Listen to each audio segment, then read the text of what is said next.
Yeah, pour it up, let the bourbon speak. Call me old-fashioned, we bringing that heat. 100 proof, sipping flavor on blast. Dabbling with the rear view, raise your glass. Bourbon hunting for unicorns, that's the chase. High ride heat, put a smile on my face. Respect to the OGs, yeah, they set the tone. Tucks, Mr. Lopez, I rock, there it gone. Notes hit strong, low-key smooth ride. I'll see you on the other side.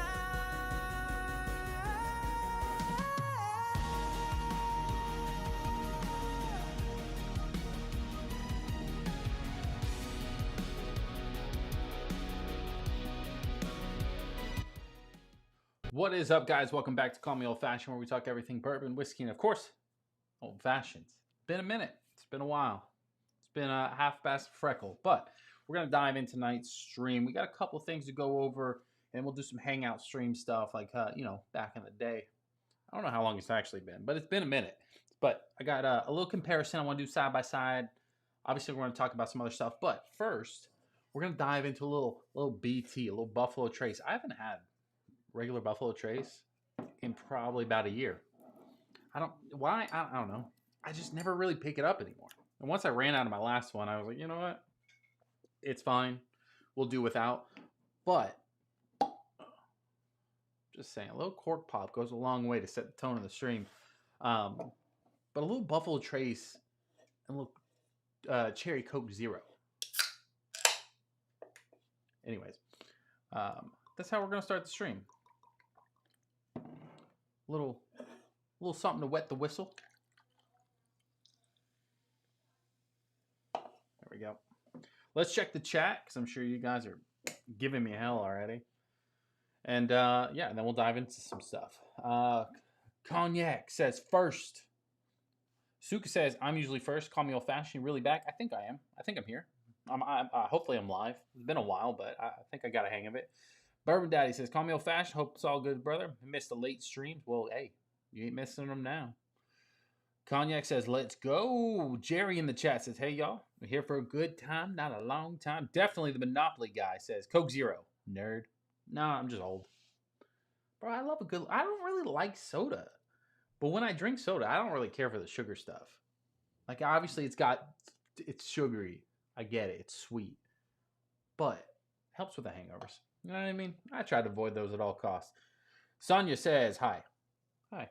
Welcome to the stream. I just put what I'm drinking in the Discord. It's called Peppermint Bark. It's so good. That sounds like a good time. But it also sounds like Rumplemint. And, Jesus, I don't remember the last time I drank Rumplemints, but it's been a while. Oh, my God. Peppermint Bark. It's like a white cream. That looks like either the best time or the worst time. It just depends on how you let the night go. But Tiger in the chat says, hi, my name's Declan. Hey, that's pretty cool. Cool name. Jerry says, having some Larceny C922. What are y'all drinking? A little Buffalo Trace to start off, but we got a couple things. Sanjay says, thank you. You're welcome. Hey, what are you boys sipping on? Obviously, we talk usually bourbon and stuff, but a lot of people lately have been drinking other than bourbon. I've had a lot of people tell me they've been drinking gin. I don't know if I'm going to go as far as drinking gin on the channel. I went tequila once. I ain't going to do that often. Cognac says it's going to be a good night. Great night, my bad. I think this is like just a decent mixing cocktail when you don't care about it. I believe Buffalo Trace like $25 nowadays. But good to sip on. Good to not really care about. I'm not going to talk too much about Buffalo Trace because, I mean, honestly, if you guys haven't had Buffalo Trace and you're watching this stream, welcome. I don't know what else to say. But I talk a lot of crap about some whiskeys. I need to put this over here. I'm going to keep putting that in there.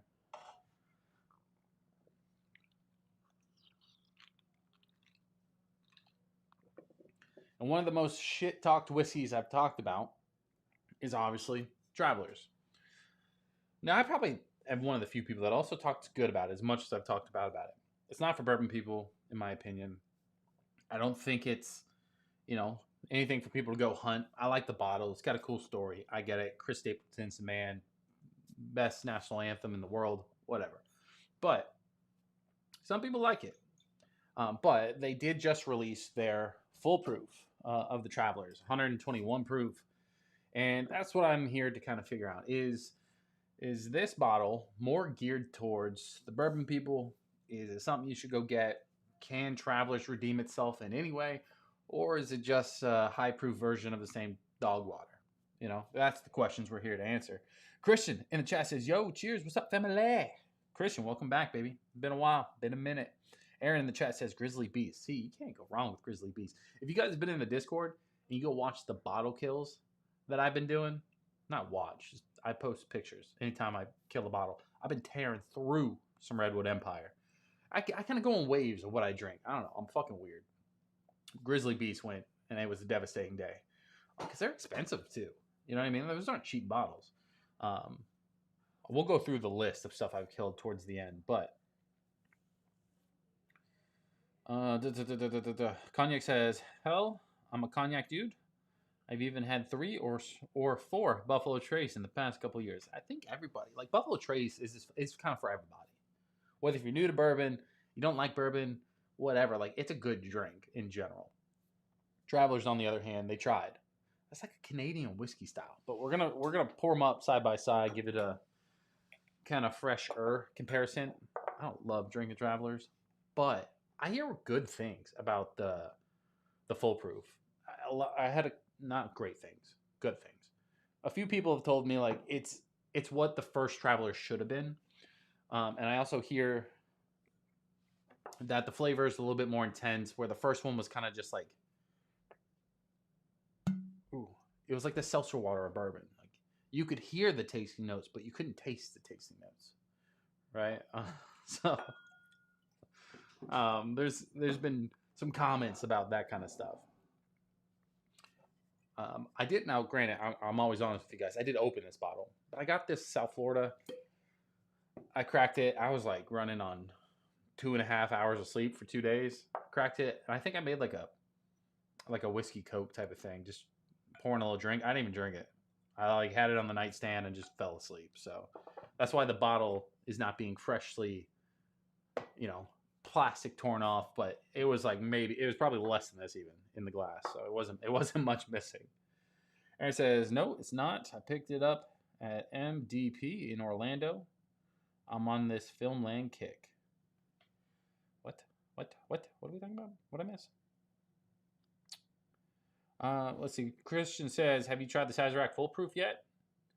It still hasn't hit New Jersey. Bro, I love Sazerac Full Proof. I'm almost done with like my 3rd bottle. It's starting to hit the market, and we're going to talk about some Buffalo Trace stuff here right after this, about what's been hitting the market and kind of what my thoughts are on everything. Because there's some stuff to talk about. You know what I mean? If you're in the Discord, you know what I'm talking. Cognac says, it's a solid bottle and can be perfect for a mixer, but if I'm going to recommend an alternative for Buffalo Trace, 4 Roses single barrels, they are so unique. I think that's a good, like, lateral move. I would say, like, price-wise and stuff like that, probably the 4 Roses small batch would be a better comparison. Also somewhat lower proof, right? Yeah, lower proof. When you get into the single barrels, you can get to like 100 proof, stuff like that. So Ryan says, hey, been a while. So I'm from Appalachia, and we have tons of stills about legends. Keep us from making noise at night? No. We get buck wild in Florida. It just is what it is. Not the Welches says, hey, y'all. North Florida in the chat. North Florida, welcome back, baby. Says, I'm sipping neat Benchmark Bonded tonight. I was just doing that earlier, weirdly enough. The Benchmark Bonded, where did I put it? Yeah, over there. And the Full Proof. I'm almost gone with the Full Proof, so I've been going back and forth with the Bonded. All right, real quick before I get too distracted, let's do a little side-by-side comparison. The color, honestly, is almost the exact same, right? It kind of looks like it on camera. This is a Full Proof. Maybe the Full Proof is like a shade, like if you're looking at a teeth whitening thing, it's like 1 over.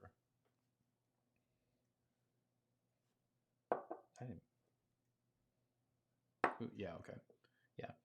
Really the only thing on the Travelers is just caramel and sweetness. There's not much to it on the nose other than that. And my bottle's been sitting a while. I have a few. I also have the signed one that Buffalo Trace sent me from signed by Harlan Wheatley. I don't think I'll open that one. That one's more of like a collector type of thing for me now. Um, but the regular one's 90 proof, blend 40, and this one's blend 40 at 121 proof. So it's the same thing. They just didn't water it down. I do like how the full proof has the blue, right? A big thing with me is this bottle is the looks. I like how they put the proof in there. You can see it right here, right? I just like the look of this bottle. I don't know. I'm a fucking weirdo. But let's dive in.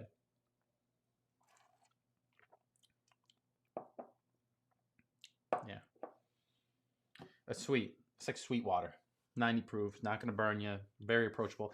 I said the one big pro of the 90 proof Travelers was it's very family friendly-esque, right? It's approachable. You're not going to be pushed away. There's nothing necessarily bad about it other than it's just not what you typically want as a bourbon drinker. So it kind of is almost like the bridge to bring people in, right? And to put the name Chris Stapleton on it, people will buy it. It's more of like a gift type of thing. So 90 proof, still not as good. I don't remember it being good. So we got Skunk Apes in Florida.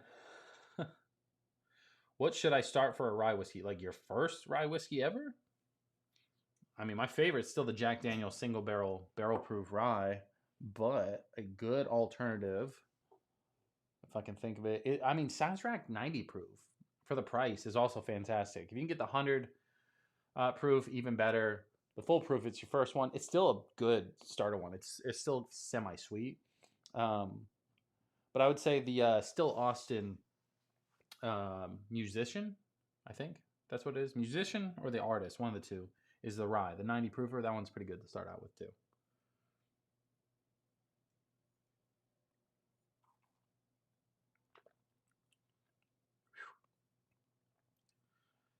It's like high proof Canadian whiskey. I will say, like, the caramel's there, but it almost feels like an American light whiskey. There's not a lot of flavor, just more heat. It's sweet, but beyond that, there's not, like, I don't really get much other than caramel. Maybe a hint, a little dash of vanilla, but no, like, pepper, no cinnamon, nothing like that. It's just 2 sweet notes and ethanol. I will say it's better. This is definitely drinkable. This would be a good mixture, and I believe this is the same price as the 90 proof nowadays.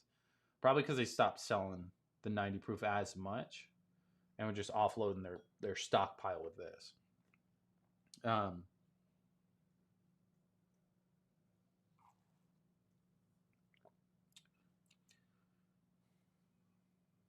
It's not horrible, right? This one will definitely get drank, I would say. 90 proof, I've had it damn near the length of the channel at this point. You can see with all the examples that I've done, we're only halfway through that bottle. This one at least has like a better spot, right? I would put this in the category of like, after I've had a few drinks, I'm going to make like a whiskey and coke type of thing. It would go good in there. High enough proof, do the job. I just don't feel comfortable recommending it, being like, yeah, go get this. This is for the bourbon nerds. Again, if you find one, they're like 30, 35 bucks. Not horrible. You just got to know what you're going in for. It's Travelers, just proofier. A little more ethanol on the palate.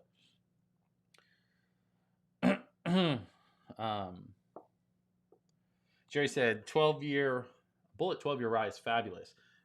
Yes, it is if you can find it, but they stopped making that and they're making more 10 years now. Jerry says, I've not had it, but I figured it would be like a light whiskey. Good call. Yeah. It very much like a light whiskey. At 121 proof, I normally light whiskey's higher proof. It's almost hazmat half the time. So I would say this is like a tamed version of light whiskey, but the same kind of like that caramel sweetness that comes across on a light whiskey. Same thing. This may be a fucking light whiskey. Who knows? I know it's a blended whiskey, so it's got bourbon and it's got whiskey and it's got the Canadian style from Buffalo Trace. So it is It's exactly what you think it would be, right? I don't think anybody's gonna go too far off this. It's like a high proof Crown Royal. Not really Crown Royal. That I just did Crown Royal dirty. The high proof Travelers. Just end it there. I tried a sample of Buccaneers 10 year, and it's remarkably better than the Russell's 15. Not better than Jack 14. What the fuck is that? I don't even know. I've been out of the game a minute, boys. Buccaneers 10 year better than Russell's 15? I don't think so. I don't know what it is. I don't think so. Not the Welch says, I had one shooter of the standard still Austin Rye. Not bad. That's the only rye I've tried. I like it personally. It's one of my favorites. I do like the cast strength a little bit more. It's like top 5 or top 10 for me. The Jack is number 1. The Sazerac Rye Full Proof is number 2. That's how much I like that Sazerac Rye Full Proof. I could drink either one on a given day, but yeah. I mean, I've tore through some ryes here. Ryan says, another one I'd stay away from chat whiskey would be Experimental Batch 044. It's a horrible take on Lamacito. North Florida says, not what I would expect from Chris Stapleton Canadian whiskey. Yeah, it's not. I love Chris Stapleton. And you'd think like Chris Stapleton would bring you in some rugged, bearded ass bourbon. And this is kind of like shit probably belongs in San Francisco. Sorry if you're from San Francisco. Really love Knob Creek. How's the Knob Creek 7-year rye? I actually haven't had that one. I don't really care for Knob Creek too much, so I never explored too far into the ryes. I like the Burr rye, but I don't own one anymore. North Florida says, I really dig the Old Forester barrel strength rye green labels. I do too, but not because I think it's like a massively good rye. It's almost like more bourbon-y for me, at least the one that I have. I'll pull it over later. They're fantastic, regardless which way you're looking at it, whether it's rye or bourbon. It's definitely a high rye bourbon on the minimum. I get it's supposed to be rye, but it reminds me of like a higher proof bourbon. I'm done drinking these. I'm good. I'm good. Let's drink some good shit now. They're not bad. Again, like I'm not trying to hate on it. I think the 90 proof sucks. This is what it is. For somebody that has a shit ton of bourbon, that's almost never grabbed. I will say this one is going to at least sit on the shelf and probably grab to be like a fancy mixer. You know, when I want something high proof but don't want to worry about using one of my more expensive high proof stuff, I'll probably grab that. Just being honest. Mine's a Clove Bomb. Oh, shit. Okay. I bet you, though, they vary pretty heavily. Ryan says it's 5 barrels, 3 a month run of bourbon finished with 2 infused with 330 pounds of lime peel. But you said pass on it. It kind of sounds pretty good.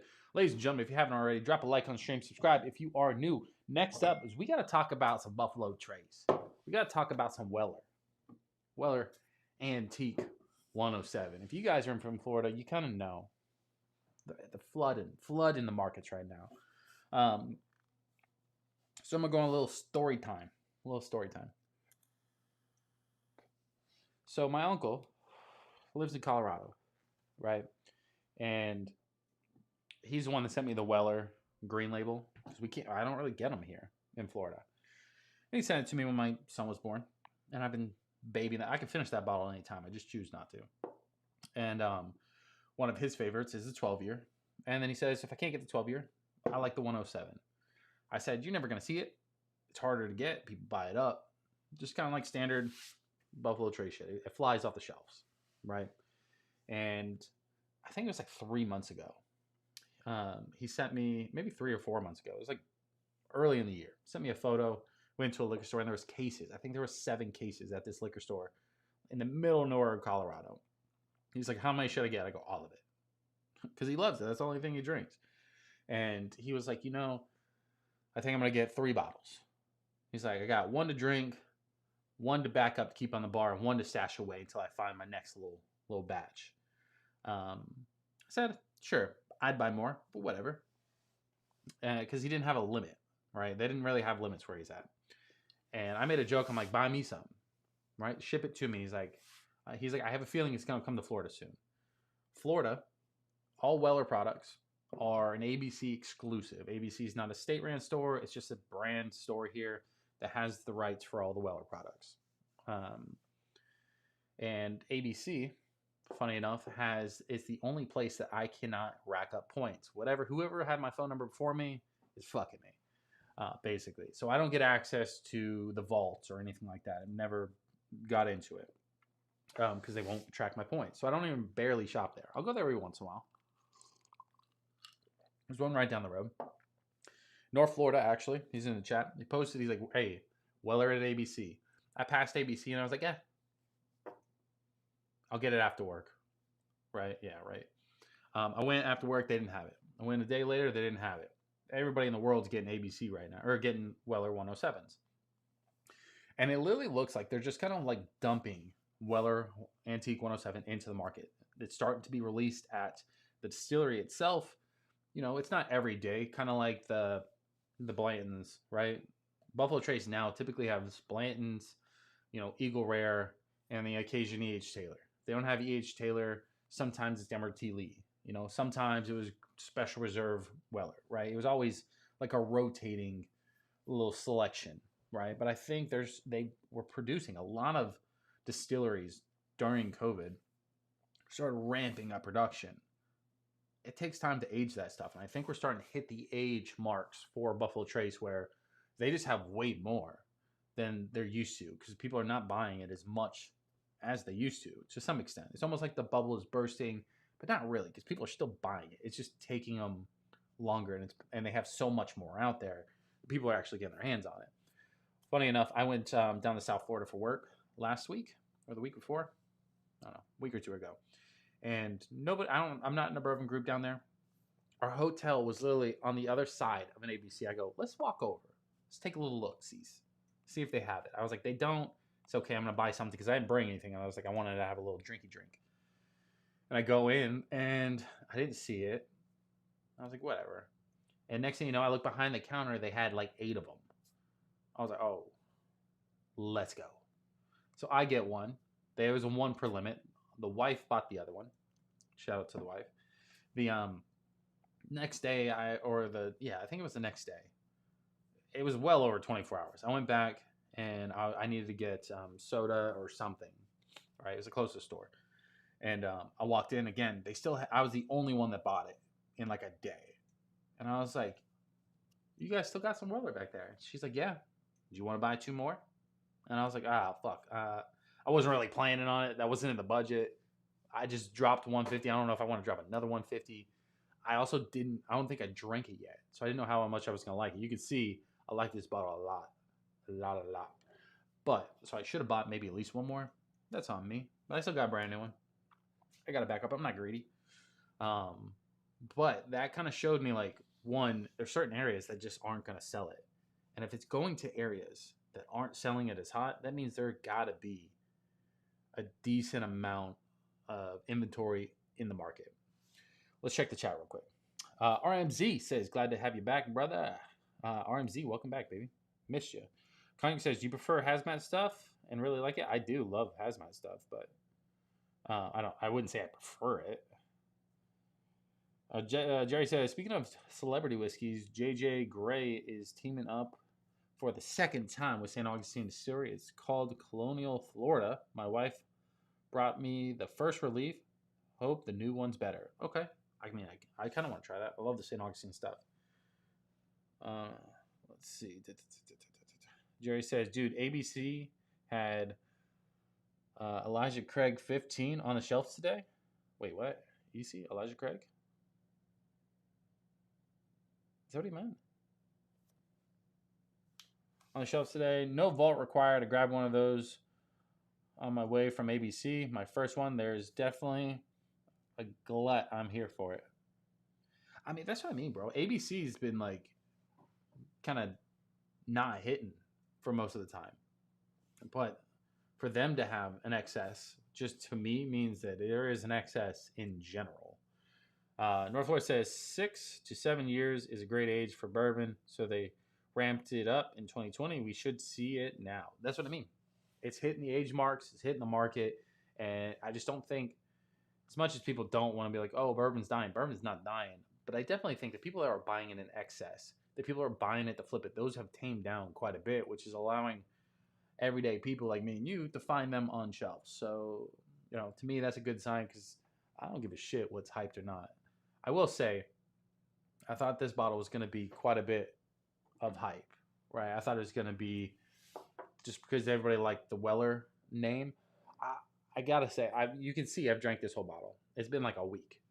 I very rarely will tear through a bottle that quick.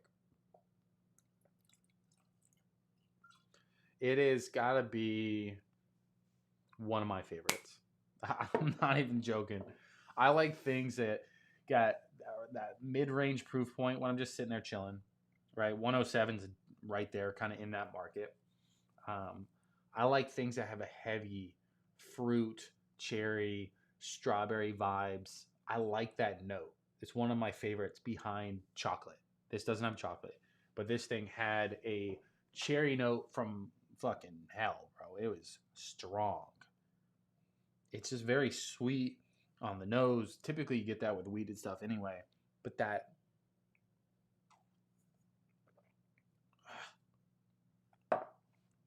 it's almost like candied cherries with like strawberry jam. Like it's intense, which is really good because like what's funny is like in some of the other bottles that I've gotten that note from, you almost have to sit there and think about like, what am I getting? Is it plum? Is it cherry? Is it strawberry? What is it? Right? And you're like, okay, get a little candy, a little cherry candy. You kind of like unfold it. Like there's no unfolding. This thing's right there, punch you in the face like that with that fruit note. A little peppery on the back end, which is nice. Makes for a really good finish. I'm not trying to do a whole review on Weller Antique 107. Most of you guys have had it. Personally, I haven't had it. I've had the green label. I've had pours of things, but I never had my own bottle because I wasn't crazy enough to pay secondary on it. And it didn't. Got these from MSRP, so suck it. But I will say, when these run out, probably be one of the few bottles I'll pay a little bit extra for. I just really like it. And that's not because I'm like, this is an amazing product in general. It just hits all of the marks that I personally want. I've had it in a few in a little cherry Coke Zero too. Fucking phenomenal. I'm not saying you should mix it, but you should try it if you haven't. Cognac says, I have a hazmat that came out this year, and so far I think it's the best bottle I've had this year. I'll put the link in the Discord. Yeah, definitely. The one hazmat I bought this year, it's really good, but I can't just sit back and drink hazmat all the time.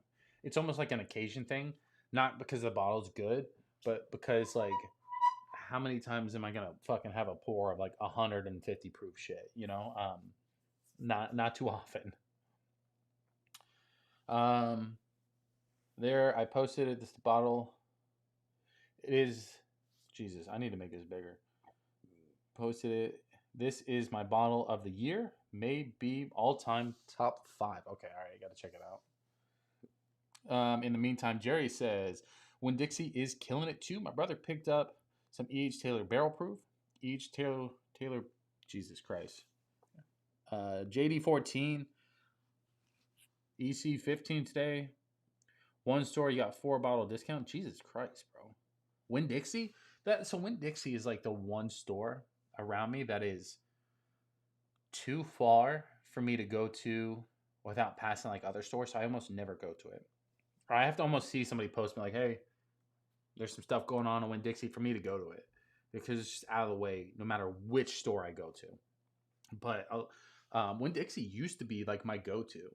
I used to stop there every time I went bourbon hunting because they always had like an Eagle Rare or a random Blanton's. They always had something.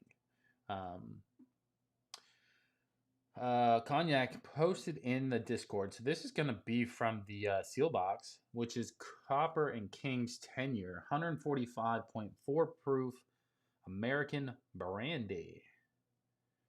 Okay. I mean, nothing wrong with that. It looks good. Let's click the link. Let's see how much it is. Yes, leave it. I haven't seen a Winn-Dixie in 20 years, bro. Winn-Dixie used to be the spot. Especially like that first year I was doing like bourbon hunting stuff. The Winn-Dixie was like the go-to. Like, cause nobody checked the Winn-Dixie. They'd check Publix, you know, they checked the local spots, but they never checked Winn-Dixie. Fuck, it sold out. Said flavor on it: sweet grape, caramel, and oak. Mash bill is 100% grape. Fucking turn me up. That looks good. I won't be able to drink it, but looks good. So, good on you. $100. $100 for that kind of proof is really not horrible. Like most bottles, are going to be right around that $100 price if it's hazmat. So, yeah, Northwest says gotta check her Winn-Dixies. Grabbed a George T. Stagg hazmat there a couple weeks ago. I know you posted that. I was like, bro, what? This guy finds everything. Like you've been having some extreme luck, which is good. Good on you, bro. Happy for you, but I'm also kind of jealous because, like, man, I'd love to walk in and find a random MSRP George T. Stagg. Like, oh, I guess I'll pick this up. Aaron says my new favorite so far is the Michter's 10-year rye. Picked it up last month. Yeah, fucking, that's a phenomenal bottle itself. They just had one up the road. Somebody posted it. I was like, I could leave right now and go get it. But if I leave right now and don't get it, I'd be pissed. So I didn't go. Bro, it sips like 120. I'm still fucking high proof cognac. It's like saying like, oh, it's 150 proof, but it only feels like 120. Like 120 is still pretty hot for most people. But I like if it's sipping at 120 though, I probably would drink it more frequently. This is kind of the same thing with the Jack Daniel single barrel proofs. I've had ones that have been like right bumped up right underneath hazmat, and they don't drink hazmat-y. They're more like 120-ish. But that should be in your wish list. And have you had or heard of All Nations bourbon? I've heard of All Nations. I haven't had it though.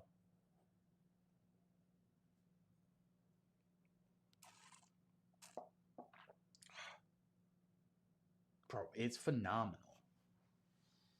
Like, I think this will be a fun blind to do with like the E.H. Taylor, the Eagle Rare, Blanton, stuff like that, just to see if I still like this the best. Because this is, in my opinion, probably my favorite, as of right now, my favorite Buffalo Trace product. Maybe it's recency bias, but it's phenomenal. Yeah, just a good overall bottle. I will also say the ABC in South Florida, right? They helped me fix my ABC account, so now I actually have access to rack up points and stuff like that. Still kind of salty because I've spent a lot of money there over the years that should be accounted for. It is what it is, but but now I will be able to. So hopefully one day I get a little vault action. That'd be kind of cool. What the fuck? Bro, my camera just wigged out and says I'm not going to focus.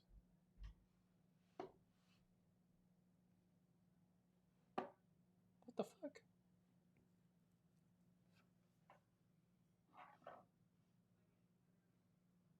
It's like focused up here.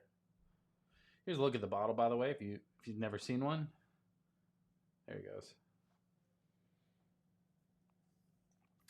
I mean, I'll definitely put that on my wish list. So, little reminder: if I see it, pick it up. If I hear about it, pick it up, type of thing. Anyways, what are you boys sipping on? That was basically all I had for the rant. Little Weller, little Buffalo Trace, little Buffalo Trace kind of night,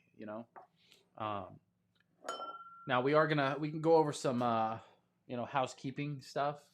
I think I've had probably 14 different like DMs or messages on Discord being like, what the fuck are you, where are you at? Like, what are you doing? First off, taking a little break. I have some personal stuff that I have going on, so I gotta obviously get that handled. basically handled. So I'm not saying I'm back fully yet, but it's soon, really soon, where we'll be back to like the weekly stuff.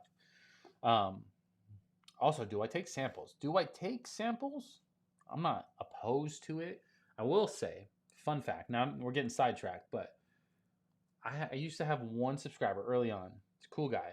I love busting his balls. I don't actually think he tried to kill me, but a couple of us in the Discord say he tried to kill me because he sent me samples twice. I was perfectly healthy before he gave them to me.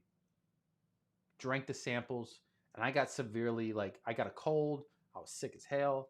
Me, the wife, the kid, everybody got sick. And I was like, oh, I'm glad we went through that. We're better now. Went back live, hung out. He sent me a new batch. Literally, no joke. The day after I did the video of opening up his samples, I got sick as shit again. And I was like, this guy's putting like anthrax in here or something. So I'm always hesitant nowadays. North Florida says, I did a blind with Sealback's weeded bourbon against Antique 107. Very similar. Maybe even a little better depending on your palate. Only $50. Sealback's weeded. Okay. What's the proof on the seal box?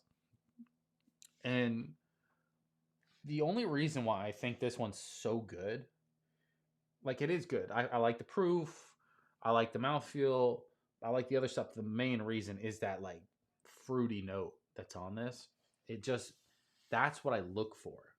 I'm not comparing it, but Russell's 15, one of the main reasons why I like it, it's got that, like, fruit roll-up gushers vibe to it, right?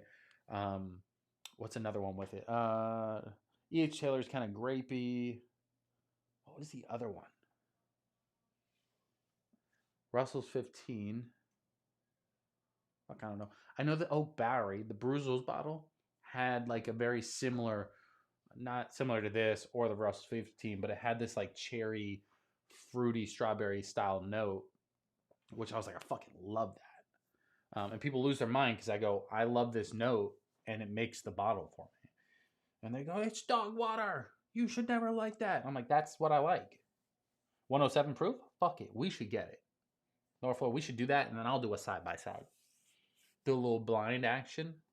That could be a good time. $50 isn't bad for a 107 weeder in general.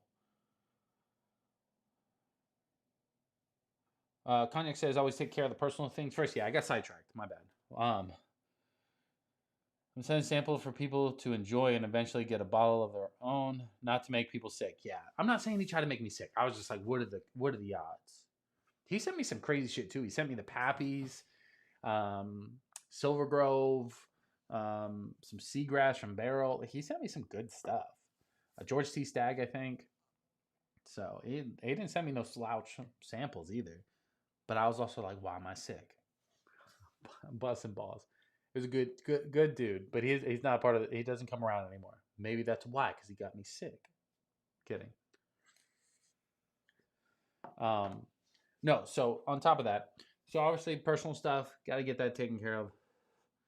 On top of that, the decision has been made. We are moving. We're moving to South Florida.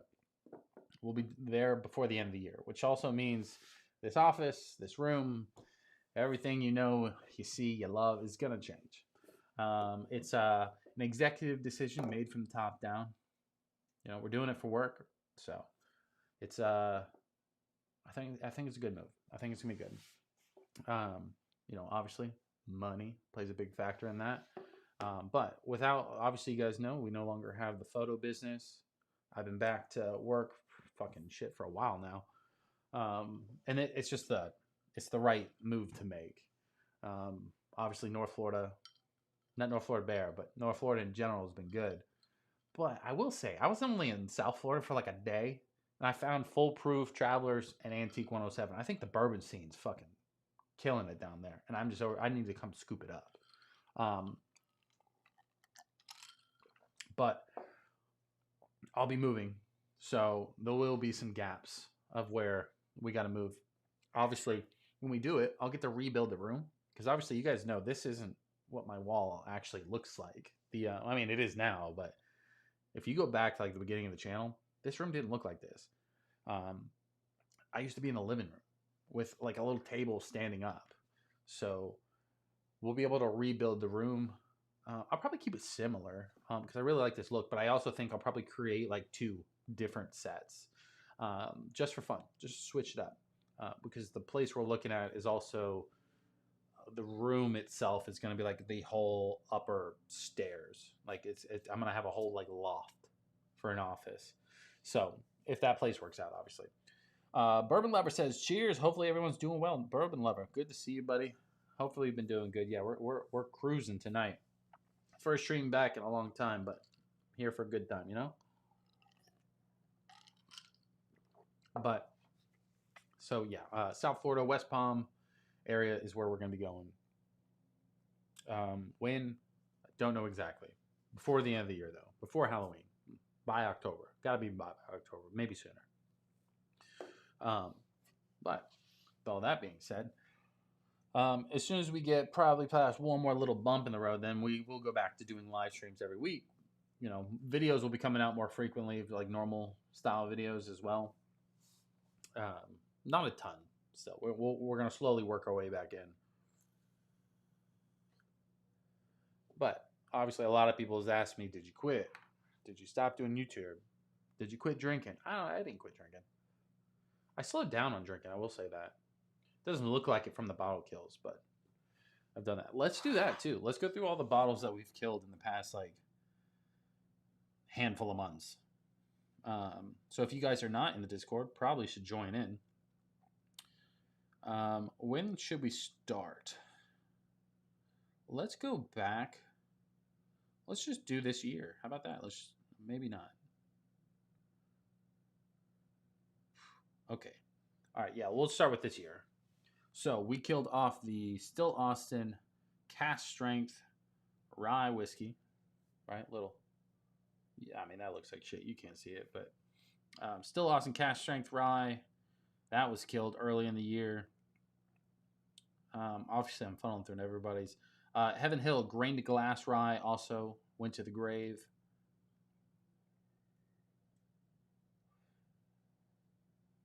Just killed my Antique 107 last night. Whew. Hopefully you got a backup. I will say, I am glad. I'm going to do another pour of that too because it's just fucking phenomenal. And I'm probably going to kill this one. I am so glad I got 2. We almost didn't because they were pretty strict. I'm like, one per person. I was like, okay, well, me and the wife are 2 different people. Yep.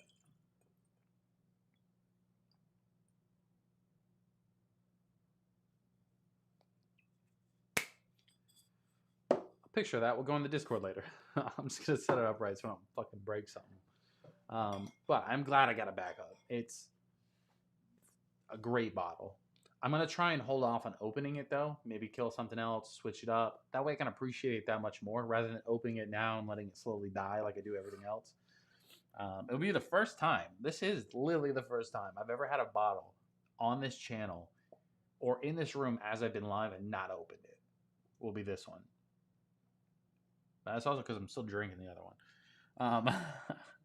North Florida says, my wife's fam is in Vero Beach, a little north of West Palm, but a good area to be.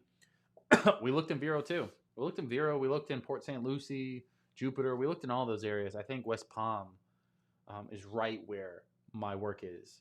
And like straight up right in that area, we found a really nice place that we're pretty much sure like we're going to pull the trigger on that one. You know, unless something else comes up or that goes away, you know. Jerry says, my pours tonight. Oh, jeez, the little larceny. 126.6 proof. That's a solid proof, too. Pikesville right now. Okay, hell yeah. Little Pikes. Oh, I was going through the freaking bottle kills. Hold on. Let me go back.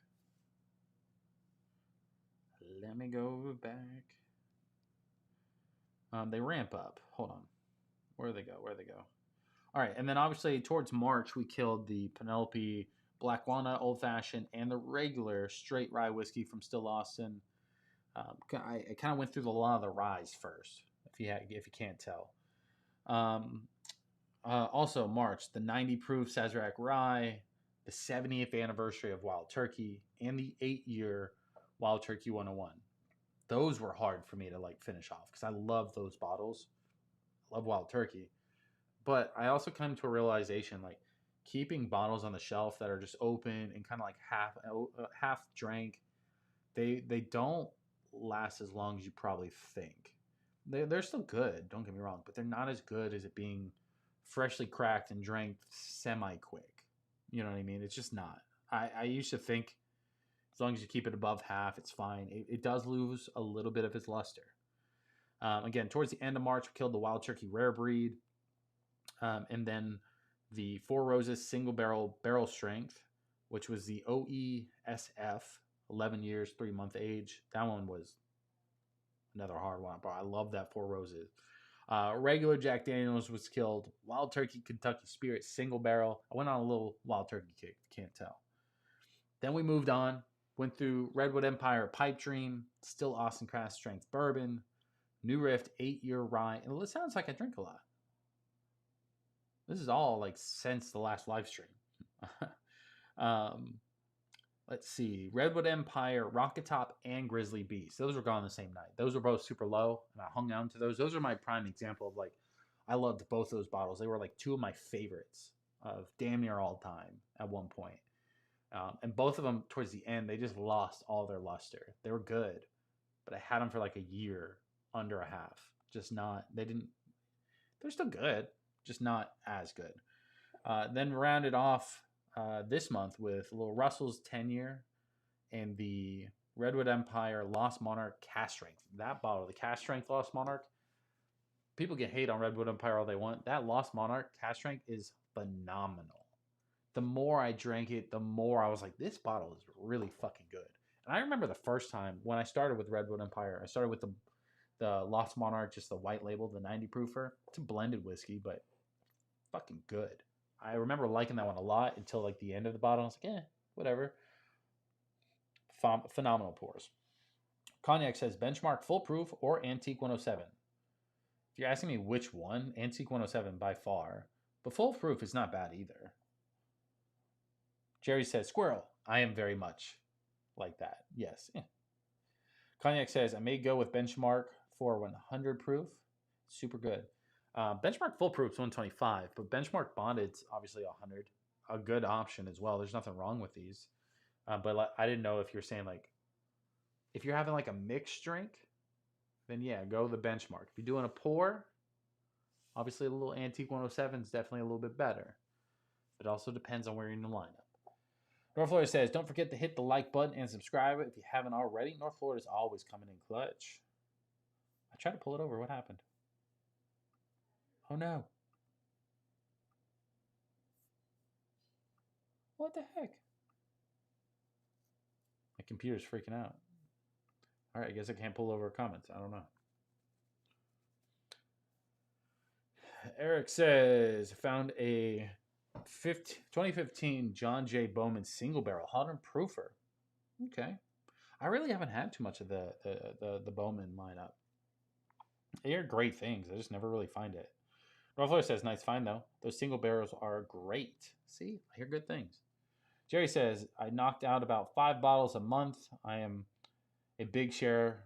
My grown kids mostly drank it. That's awesome though. I'd love to drink. I mean, my kid's a little too young, but hopefully I'm around and able and still healthy enough to be able to have a couple drinks with my kids at one point or another. But Jerry, you ain't got to try to make excuses. We know you drank those bottles. Well, dry January is done, bud. We know what you're doing.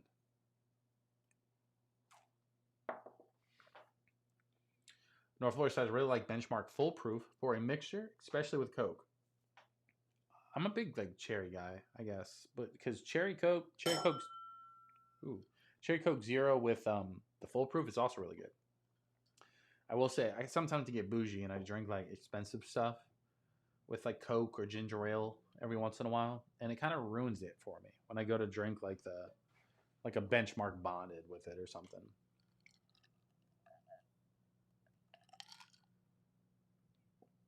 Cognac says, I'm going to go take a gummy and pour some more stuff. There you go. Nothing like a good Friday night, you know what I mean? We've been live almost an hour. I forgot how hard live streaming actually is. Bro, I like talking a lot. It's tough sometimes. Anyways, hopefully you boys have been good. Right? Didn't miss me too much. Nobody's going through withdrawals, except for like 2 people, and they know who they are. A lot of OGs missing tonight, though. North Florida's obviously here. He's almost OG status. Actually, I think he is OG status, by the way. I think he's been a member for long enough where he has a little OG thing. I can't see it on my side, but I bet you guys can. Let me pull it up on my phone. No Tux tonight. No Caterpillar or whatever his name is at this point. No iRock. Dang. Yeah, he's got the little OG symbol next to him now. Northwest says you got to grab the benchmark rye if you see it for $20. Every time I go to the store, I look for it. It's one of the few bottles that I'm sure is not like hype worthy, but I feel like I gotta have it. I gotta have the benchmark rye. If it's like even remotely as good as like the Sazerac stuff, like it's gonna be phenomenal. And for $20, like I don't have high expectations. Like, but if it's a solid rye, I 100% will be buying that when I find it. Let's put this over here. Looks good on the shelf. I'm just saying, looks good on the shelf. I also realized when I bought the 107 that the Weller Special Reserve I had was actually a liter. I thought it was the 750 milliliter. I was like, these bottles are different. Yeah, I wish you guys would have seen the breakdown. Like, what the fuck? Connie says, dude, absolutely, it can be tough. You're doing great. I'm pretty good at it. But I will say, it brings me. I haven't not. When the fuck was my last live stream, dude? I'm dying over here, like being like, when is it? I just should have just looked it up. Would have gave me the answer right then.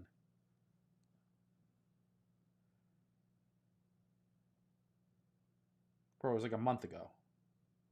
When the fuck? Really? Only a month ago? Hold on. Hold on. I don't believe that.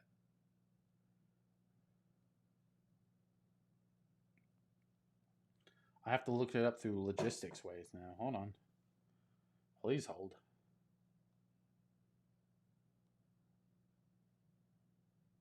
March 6th. Okay, so because we're not at May 6th, it was almost 2 months. Let's just call it 2 months since my last live stream. Because May 6th was the last live stream. So then April 6th would have been 1 month, but everything up until then, it doesn't read as 2 months. So basically 2 months. I'm a little rusty. Fuck it. Whatever. Northflow says it's definitely different than the Saz, but it's solid. Has a nice wintergreen double mint gum note. With the ryes, I'm super picky, right? I'm either going to love it or I'm going to hate it. But there's a few things. I really love like peppery notes on the rye. I want it to feel like a rye. And the other part that I also really like is I like mint notes. The mint, it feels refreshing. It feels like earthy. It feels like a rye. That's how I want my ryes to be. Mainly because I mix them with like really gingery ginger ales. And it just pairs really fucking well. So, sounds exactly with what I want. The bubblegum part, who knows? We'll see. Jerry says, you coming to Sippers tomorrow? Industry Pub, Wells, 2 to 4 p.m. My grandkids has T-ball. But if it rains, it's out. Might go. Bro, I'd much rather go to T-ball. No, probably not. I still, like, unfortunately, like you guys know, I work in taxes. I help people that owe the IRS money. And, it's tax season. It's probably going to be tax season for like the next like 3 weeks. And then after that, it's going to slow down. That's why you guys kind of see me around like New Year's. Like I'm live all fucking day.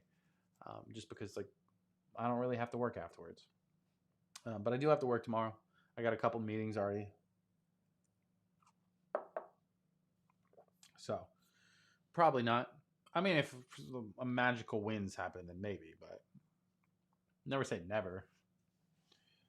Dorfloy says a bit of ethanol on the finish though, but for 20, you kind of expect that. Yeah, that's kind of how all the benchmarks are. They all have like a little ethanol-y vibes, a little burn that feels a little thin, right? But the core of it, it's usually like the benchmark. I don't know about the ryes, but they're always a little sweet, not like overly sweet. Just got a little sweetness to it, and then like a handful of notes. Nothing crazy. But if you told me, hey, it's a little sweet, a little minty, a little peppery, what's the proof on it? 100 proof? North Florida, the benchmark rye, 100 proof? That's what I would expect is 100 proof. I'd be kind of disappointed if it was 90 proof. Like, I'm sure it's still good. But, like, at that point, like, why would I choose that over the regular Sazerac rye? You know what I mean? Like, I could go an extra couple bucks. I'd probably just do that at that point. Also, I got some new boots. That has nothing to do with bourbon, but I'm taking them off because the dogs are barking. I don't know if you guys ever had Thursday boots. Thursday boots are the fucking shit, bro. Love these things. I got these a couple weeks ago. I'm not sponsored, but like for the love of God, if I could, they just came out with some cowboy boots too. I'll be new boots scooting soon if they got a little sponsor going. I'm just saying. I'll drink the whole time with my feet up. That'd be a good time. Maybe on the next set and the next place we move into, we'll have a set like this where we can be professional, but then we'll have like another section like over here where it's more like a hangout, loungy type of thing. Maybe a little recliner, right? A little whiskey table. I don't know. I'm just spitballing. Maybe change the background from black to brown. I don't know. I'm just throwing ideas out. North Florida says 100 proof. See, yeah, 100 proof is phenomenal. Because even the regular Sazerac at like what, 25, 30 bucks is like 90. And then it goes up like $5 every like step. The 100 proof's like 35. The 125 is like 40. Phenomenal shit though.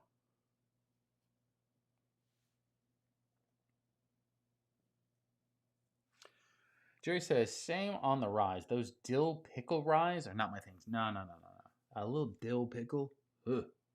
No, I mean, I wouldn't be opposed to it, but like, you'd have to like really be something special for me to like that. I like Jerry said, bro, please, bro, no feet. No feet, just boots. Like if we had a boot sponsorship, I pulled up my Thursday boots. You looked away.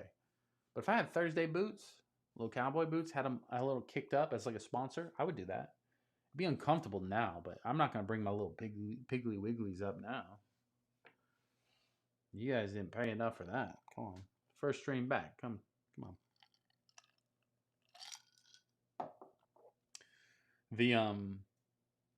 No, I was just saying I really like those boots, but I had to take them off. They were heavy. They're heavy on my feet just sitting here. I got them hanging on like one little bar stool thing. Anyways, what else did we get or have we had? I did, if you guys are in the Discord, I'm not going to bring it over. It's a pain in the ass, but we did get a new humidor for the cigars. Got a little cigar collection going on over here. Not tonight, but a different stream. We should break that out. Let you guys pick some stuff. No, I've really just been tearing through it. I really haven't bought too much. I've been really trying to be better this year with how much I buy versus how much I have. I personally like having less alcohol in the house. Not because I like having less, because I like having less to pick through. It's very quick for me to go, all right, I'm feeling rye. I got a handful of ryes. Grab one of those. Now when I go, I want bourbon, now I kind of go, oh, fuck, I have 18 million freaking bottles in here. North Florida says, I bought 3 Sazerac Rye 125 proof for Windesi.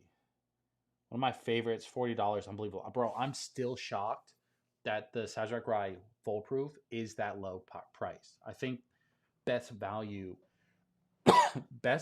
rye and damn near best rye on the market. Right behind Jack Daniel's single barrel proof.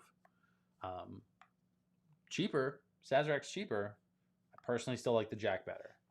But the Sazerac 125 is my second favorite rye on the market right now. I love that bottle. I have to like purposely not drink it, or I'll fucking burn it in a week. Whenever I have it in the house, I drink it so fast that we don't even talk about it on here. I finally have one while on stream, and it's about halfway. You know what I mean? It's so good. but I purposely have to like drink other things to not just like suck it down like a damn juicy juice. I gave him one of mine to Pops. Damn, okay. Good on you, though. I love my boots, but it's so hot in Florida. It's got to be winter or I'm riding my bike for me to wear boots. I had boots. When I wrecked the car, right, was the last time I had boots. And I left them in the car and I forgot about them. So I really haven't had them in over a year. And I used to wear them constantly. It's all I wore. So I've been wearing like tennis shoes and my dad's shoes and stuff like that. But yeah, no. Typically, if I leave the house, I'm gonna wear the boots. They're just comfortable. They're adult. They're stylish. They also can kick somebody in the mouth pretty good. But who cares? Aaron says, I did end up getting the Evan Williams College Collection bottle, the 250th anniversary edition. The 250th Army edition? Oh, wait, Evan Williams. Fuck. I was thinking of Green River. I did just see the Green River Army 250th. Evan Williams. I haven't seen that. I would say I'm the biggest fan of Evan Williams. They're not bad. Not a lot of stuff that I'll like run and get, though. But a little college edition could be fun. Oh, so everybody's tried it. It's really good, apparently. Let's see. I did see something I almost bought earlier. It was the Rebel bourbon, but it was like it was a root beer flavored bourbon or root beer flavored whiskey, one of the two. And I almost got it because it was like $15, and I was like, I really want that, but I didn't want to spend $15 on something I didn't like. So, and I was just like, I don't know if I'm gonna like it. But I also was like, if I had Buffalo Trace bourbon cream, or if I had ice cream at the house, in reality, I probably would have got it. Because I feel like that'd be a good little root beer float style dessert type of drink. I just bitched out and didn't get it. But maybe I'll go back. Maybe we'll go back and get it before the weekend's up.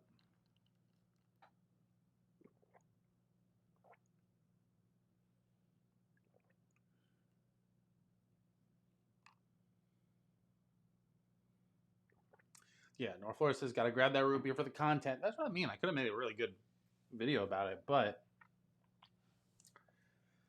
the wife told me I had to get rid of some of the bottles in my room before I just go unload and buy a bunch. That's why I've been killing so many bottles. Because you can believe like how many in this room are sitting on like, just for example, I have the Weller Green Label up here. That's where it's sitting, and it's been there a while. This is a special bottle, but it's been that low. The Blantons, for example, pretty low. I have multiple bottles up here that are fairly low-ish, and I had way more. A lot of the ones that I killed were a couple inches, and I was like, I shouldn't let those sit any longer. I should drink them, get rid of them, and send them off. You know, make sure they don't go to waste. Because which bottle was it? I think it was the Russell's 10. It was so like, it was oxidized. It was one of the first bottles that I got. I bought a backup and I never drank the backup. It was like towards the beginning of the channel. Like I would sip on it, right? But I would never sit down and drink the shit out of it because of all the other stuff we had. So with that bottle, it was just like, I just mixed it with some Coke and I drank it and I was like, cool, it's done. It wasn't as good neat anymore. Still shouldn't be wasted, my opinion. But so then I started going, all right, before we go buy 10 15 bottles at a time like we used to, let's kill off a bunch of these, right? Let's make some space, that way it doesn't go on the floor, and then that way you appreciate what we already have and what we spent our hard-earned money on. It's harder to do that when you have a channel and you're just constantly buying stuff. So we took a little break. I didn't want to bore you guys with content with stuff that really didn't matter at all. Like I'm sure it would have been funny to watch me slam a Russell's 10 bottle, but I saved myself the embarrassment on that one. Aaron says, or get the soda jerk root beer. I haven't tried that one either, but the orange soda one's fucking phenomenal. Like it's you're asking for a hangover when you drink it. I'm just saying, it's super sweet. But even like Liz, we mixed her a drink with the orange soda jerk, whipped cream vodka, and like a couple other things. I don't remember what else was in it, but she fucking loved it. It was like a creamsicle, but it was straight alcohol. So she loved that thing. Northwest says moving's gonna be a task with all them bottles. I know, because I also hire movers every time. I never move myself anymore. And the one thing they won't touch is alcohol. I'm very curious to see if this would fit in a truck, or how many trips I would have to take personally with a truck to get my alcohol down to South Florida. That's gonna be nuts. I'm kind of concerned about it. So, North Florida, I don't know what you just said, but that was crazy. I don't even know. I'm not even gonna try. I'm moving past it. Have some friends over for a bottle kill. Yes. See, that's what I probably would do. I don't have fucking friends, North Florida. What do you call me out? I don't have a lot of people that drink bourbon like that. If I had a fucking party for like Jack and Cokes, fuck yeah, people would show up all day. To drink actual bourbon, not a lot of people I hang out with actually care. There's a handful of them, like 2 or 3. You know? If I just said, here, come have a house party and get drunk, they would drink it. But they would drink Russell's 15 with like Dr. Pepper. You know? I'm sure that's good too, but... Jerry says, I had a Penelope pick. I helped with the oxidize. I learned my lesson. I pushed those low bottles on my guests. Yeah, see, like, again, like, part of my thing is like, I spent a lot of money on these bottles. Most of them were not given to me. A handful of them are, which is really cool. But, like a lot of the Redwood Empire stuff, it's been there a while now. Right? Because we went on that Redwood Empire kick. We bought all of them almost at the same time, and they all kind of leveled out. And I stopped drinking as much. They'll all get oxidized eventually. Or I can just not buy something new and drink it. Jerry says, invite me over, I'll help. Jerry's like, I'll fucking tear that shit up. Jerry, you know what? Next time, I'll let you know. Because I got a couple of the good ones, too, that are going to have to be drank soon. Like, I got the Woodford's batch proof that's got to go soon. That one's getting to about half now. Fucking my E.H. Taylor barrel proof's at half. Oh, damn. I can even see from here the New Rift Sherry Finish barrel proof. That's at half. That's got to go soon. Penelope Creme Brulee's at half. My Chattanooga pick from Bourbon Barn, that's at half now. I've been drinking the fuck out of that. That and the Larceny Barrel Proof. Which Larceny was I drinking now? Hold on. I didn't drink it for a while, and then I cracked into it. A124. This bottle has been phenomenal. I will say, like, very underestimated, like, underrated type of bottle is the Larceny. Because when I look at my shelf, I don't ever go, ooh, you want to try something? You want something good? Let me grab my Larceny. Never do it. Don't know why. I think the bottle looks kind of, They need to switch the bottle up. Probably sell a lot more. My Little Book too. The Little Book. Goddamn, how low is that one? Little Book, Chapter 9, None for Granted. About half too. That one's gonna have to go soon. Yeah. So I have like a handful of bottles like that where I'm like, they're only gonna last so much longer at half. But you never know.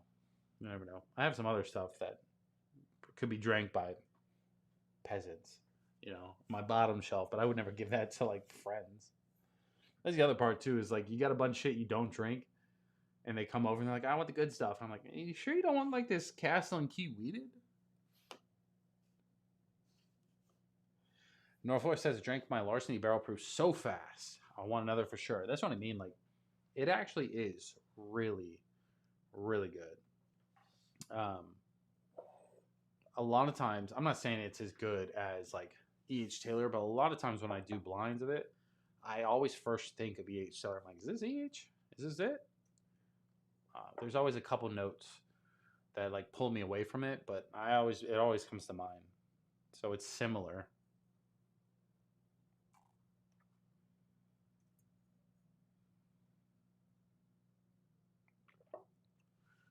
Jerry says the Larceny C922. I'm drinking one Breaking Bourbon's Whiskey of the Year in 2022. I found it on a shelf a month ago for MSRP. Sometimes you just get lucky like that, though. You know, but that's also like you found it on the shelf because everybody is looking past it. You know, they're looking for something else, and they just walk right past a really great bottle. It's also why I love blind so much. It's like you really can just figure out what's really good and what's not, and what's a cool bottle and what's hype. You know, there's parts of me that like a cool bottle, to like the hype behind some of it, but for the most part, I just care about like what's good. You know, like what do I like drinking? So let's do a little Discord. Room's a fucking mess back there. That one thing I was doing is I was keeping these bottles. I wasn't throwing them away. That's one thing that definitely I started doing. I take a photo of it and I get the fuck out of here because I had a pile of them.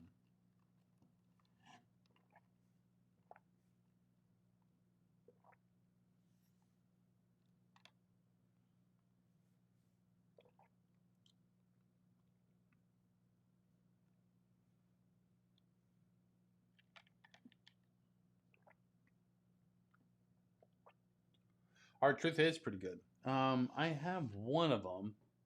I have the Sweet Mash Wheated Bourbon bottled in bond. That was sent to me by Cody from High Top Sports. He sent that to me, or he brought it down from Indiana. And he was like, "It's a local one." And I was like, "They have that here too," but nonetheless, it was really good.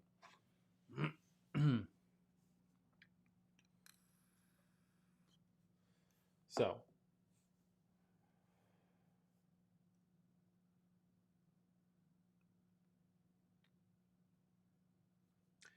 Anyways, yeah, Hard Truth pretty good. There's a one of them from Hard Truth that some people, I don't know if it's a rye. Yeah, North Florida says join the Discord. Here's the link, guys. If you're not in the Discord, feel free to join the link. I don't know why the fucking things are not popping over. I'm trying to pull it up on the screen.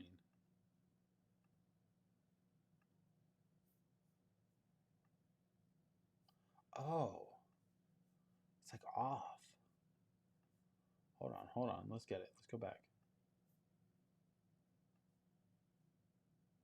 There we go.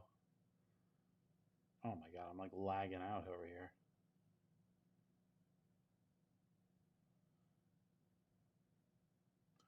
Once I get this one placed, it doesn't matter. Then it will pop up there each time. Come on. My computer's like, I don't feel like working today.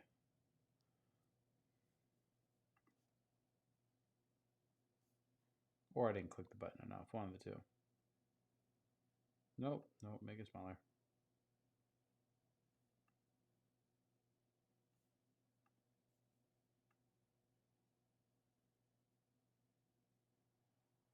There we go. Now we're set. Got it out there.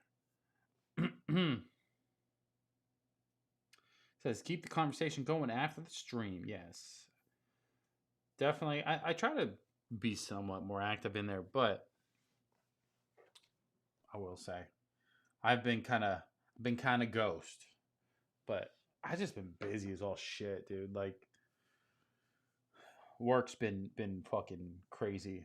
I will say I can't complain. Like first world problems when you're busy at work, you're making decent money and trying to turn things around, but definitely first world problems. Jerry says, I clean my graveyard once a month. I do a video, but I'm not as cool as you, so no one sees it. Good idea for content for you, maybe. Yeah, never wrong. You should do a video too. I like watching yours, Jerry. I always at least scroll through them eventually. So the graveyard stuff, like it's more of like a Discord thing for me. It's like the only thing that like YouTube doesn't see that often. the Discord does is like what I'm currently killing. And to me, like what I'm currently drinking usually is, I mean, I would care what I'm drinking, right? Because I go through these stretches. Like sometimes I'm on a Jack Daniels kick, sometimes I'm on a Wild Turkey kick, one on my Redwood Empire kick, and then my Still Austin. You know, I go in these waves, and I always circle back eventually. I will say Buffalo Trace is probably one of the few that like a lot of people like hate on, but I also go like I always somehow end up back on a Buffalo Trace kick. It's just I like the sweetness, I like the fruitiness of it. So he says you do watch. Thanks for support. Of course I do, buddy. Why wouldn't I? Not a lot of karaoke anymore, but whatever. I'm not complaining. I'm not upset. I'm not disappointed. Whatever. But the Buffalo Trace is one of the few that I go back to. Jack, I love the Jack, but Jack's expensive, like comparatively. Like the single barrel proofs, like you're spending $60-$70 a pop. Old Number 7, I almost always keep one. I don't have one currently, but I always wait till I find like the gift set so I get the free cup. You know, you gotta fucking take advantage when you can. So,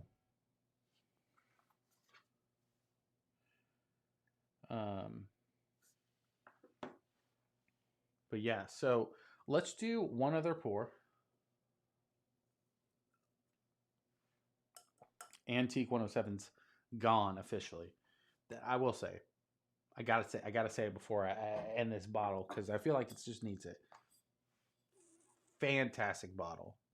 Everybody else has talked about it, how it's great and all that shit. But I haven't really talked about it, so I'm saying it's fucking fantastic. Definitely better than the Green Label. In my opinion, better than the 12.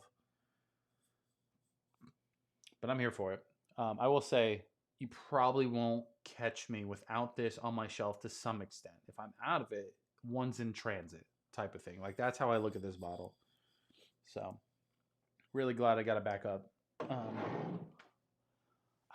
kind of all right. This is what I want to do. I will say the Green Label is also switching to corks, by the way, because these caps are for the birds. I just want a little sip of the green. I normally only sip the Green Label on special cases, but I really want to do a side by side. I don't think this is the best bottle to do it with, but I'll be able to tell really quick if, fucking that horrible bottle to do it with. It's similar on the nose, but that fruit is not there. It's almost grainier.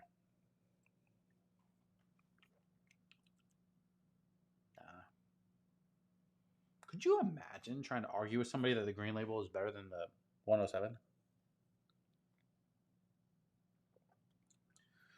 You can tell it's from the same family, but you can't tell that it's the one step up is 107. You can't tell. Not even the same conversation.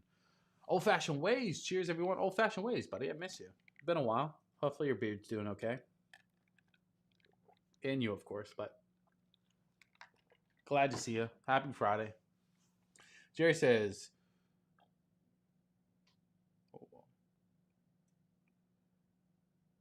I don't even know what the fuck he said, but I'm going to go back to his other comment. Buffalo Trace makes great shit. They get a lot of hate. No, it's not karaoke. It's jerryoke. There we fucking go. Weller Special Reserve is rough. Don't care for it at all. So, I feel like I have to explain it to you, Jerry. So, again, I couldn't get Weller here. It just wasn't existent. And my son we were about a week out from my son being born. My uncle was like saying how much he loves Weller and how much he loves 107 and blah, blah, blah. And I was like, we don't get it here. I wish it could be cool. So he bought this for me. And this is the first bottle I opened after my son was born. And I drank it. I almost used this as like a specialty bottle, even though it's not special. I know it's Special Reserve, but it's not anything crazy. But anytime he did something cool, his first words, his first steps, I drank this bottle just because it had sentimental value. So it was something I just kind of kept with it. And then at 1 year, his first birthday, he's now 2. His first birthday was supposed to be me upgrading to the 107. And then I didn't because just life got in the way. And we were supposed to work our way up the Weller lineup, you know, as he aged. I think if I would have got the 107 early on, I probably wouldn't have went any farther still, but it is what it is. Now we have, but that Weller green label, it's still nowhere near as good as 107. I think it'll still hold like a weirdly special place for me, even though it's not that great. Again, that bottle could be oxidized to all shit and back. Maybe that's why, because that pour sucked. Just so you know, like you could tell it was like, yeah, that was Weller. It fucking sucked. So I'm not gonna try and hype it up anymore. House of Manners says, "What's up, whiskey peeps? House of Manners, welcome to the stream. Happy Friday. Glad to have you. If you haven't already, drop a like on the streams. Let me know what you guys are sipping on. I am gonna do probably one more pour. Who knows? Maybe you'll talk me into 15 more. That's usually how the streams go. Let's do something. We've been on a Buffalo Trace kick. Should we switch it up? Should we go towards like a Little Book type of thing? Little Book sounds pretty good. Or should we go to like E.H. Taylor? You guys decide. I could create a poll, but I don't know if I could do it quick enough. You know? I'm just not sure. Fuck it. Let's do it. Why not?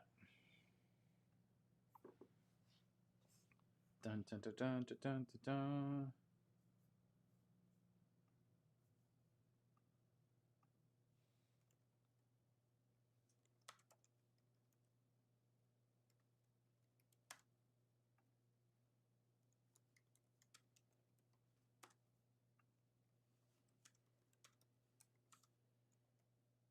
Oh, Jesus.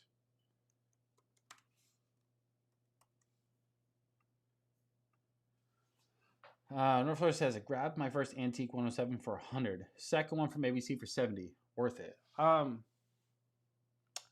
Yeah, so that's like, I definitely will say, like, I'm not trying to say it's because there's a recency bias and I really like that bottle. It's new and whatever. I think I got mine for like $68.99 or something weird. It was like it was weird price in South Florida. It's like $64.99 is what I think it actually was. But either way, whether it's 65 or $70 MSRP, I think that's fair. I think that's a fair price for a 107 proof Buffalo Trace Weller product. I think that's fair. I will also tell you, if I don't own one and I see it for $100, I'm buying it. I would probably say, without YouTube, like what I would personally spend on a 107. If I have one, MSRP. That's my rule for everything. If I already own one, I'm only spending on MSRP. I'm not paying secondary for a backup. That's just a given. If I don't have one, I think one, like $100 would probably be about what I would spend. I really wouldn't want to go higher than that. Maybe 110 if I'm going crazy or if it's a special occasion. But $100 seems pretty fair. Is like the top line that I would spend on that. And that might be a little too much, but that's just showing you how much I personally like that bottle. He's like, well, now I feel like poo for shitting on your Weller Special Reserve. No. Shit on it. I was just saying, like, that's why, like, me personally will always have a special place for that Special Reserve. It's not because it's a fantastic pour or anything crazy. And when I first got it, I really did like it. I will say my kid's fucking 2 years, 2 months. I got it when he was born. So that bottle's been open for 2 years. So you got to think that bottle's been oxidized. I'll pour mine with you. Hell yeah. E.H. Taylor barrel proof. Okay. Drinking a single barrel 14 year. 14 years sounds pretty good. House of Manor says 2025 E.H. Taylor barrel proof was phenomenal. Which one do I have? I think I have 2025, right? Yeah. Actually, maybe. Fuck, I don't know. I can't remember. Did I had this last year? Or did I get it this year?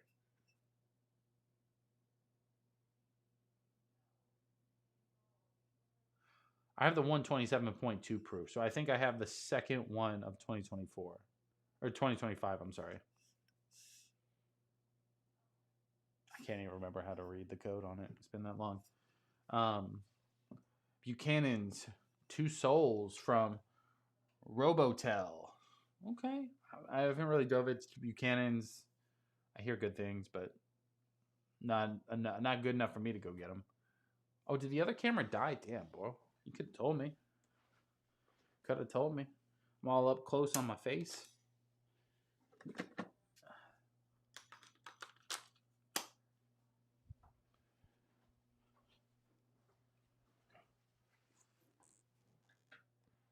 Did it fix it? It did. It did fix it. Let's see. Has anyone had cream of Kentucky? Is it any good? Aaron, yes. I personally have not had it, but I've had a lot of people tell me to go get it. There's different variations, stuff like that. I would say worth it. Grab the money. Grab one. Don't grab all of them. Test it out. Let us all know what you think. But from what I hear, it's great. Jerry says, my Glen is empty. What are we drinking? I think we're going Buffalo Trace, right? Or Jesus Christ. Aged Taylor Brew. We good? Am I having a stroke? Aged Taylor Barrel Proof is where we're going.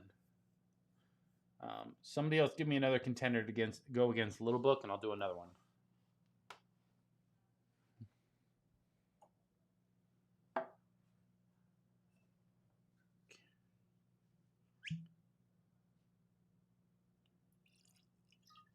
I was fucking struggling there to get that one out. No, I'm like, Jesus Christ, dude.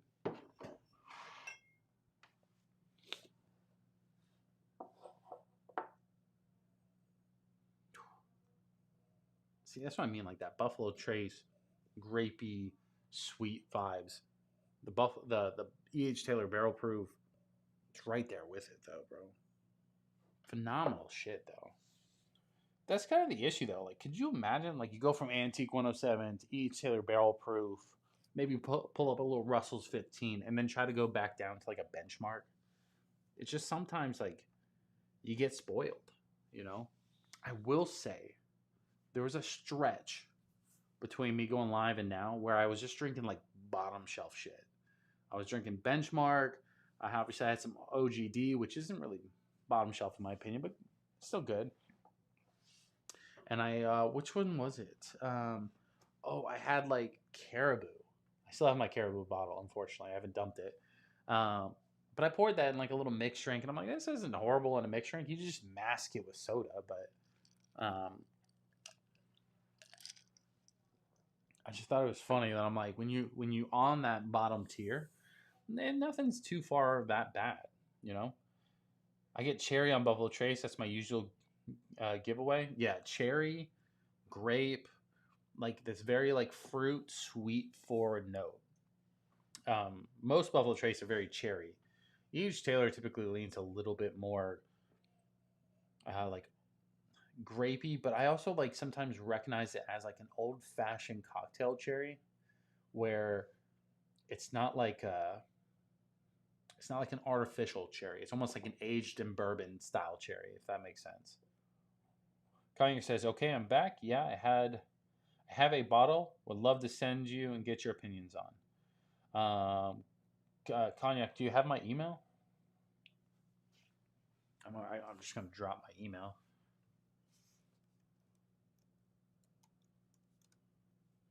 Or Cognac, are you in the Discord?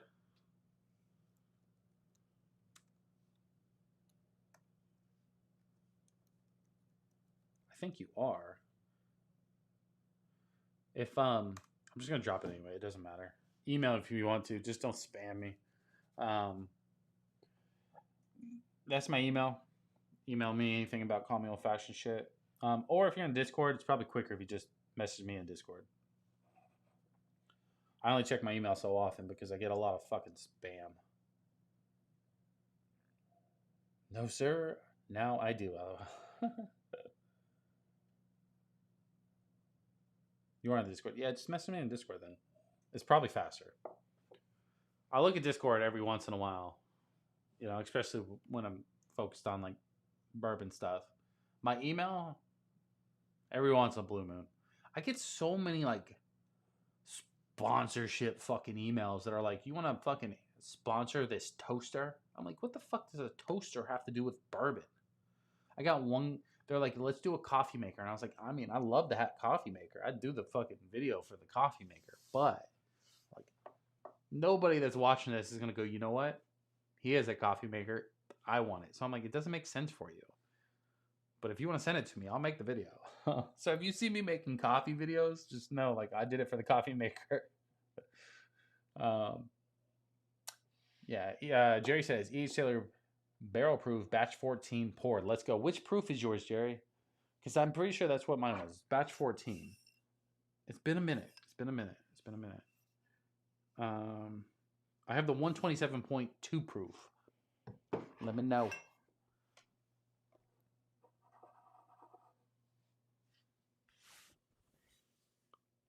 Cognac's like, I'm going to send you something. Shows up at my house.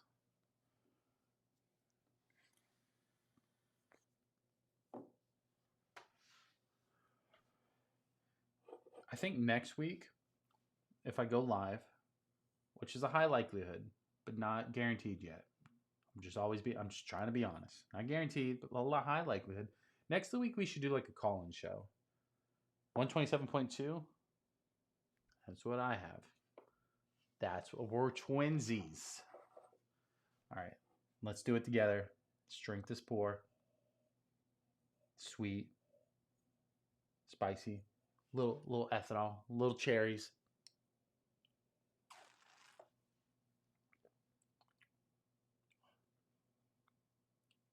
Just phenomenal. It's caramel, a little touch of vanilla, but a lot of fruitiness, which typically you get with Buffalo Trace style stuff. But it's like cherry. It is that old-fashioned cherry, though, on this one.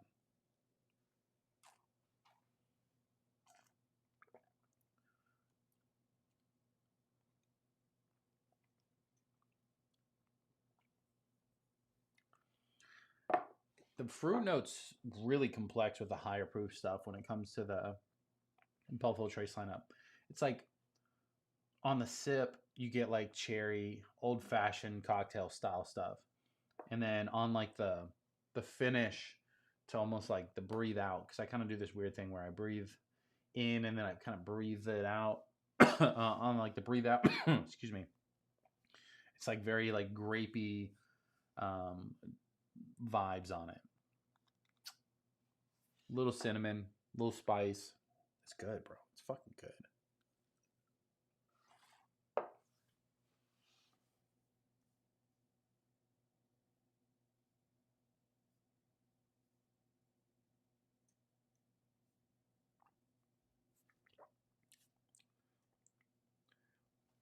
I forgot.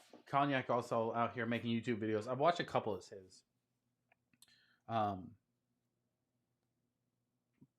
I think if anybody knows me, I don't watch a ton of YouTube.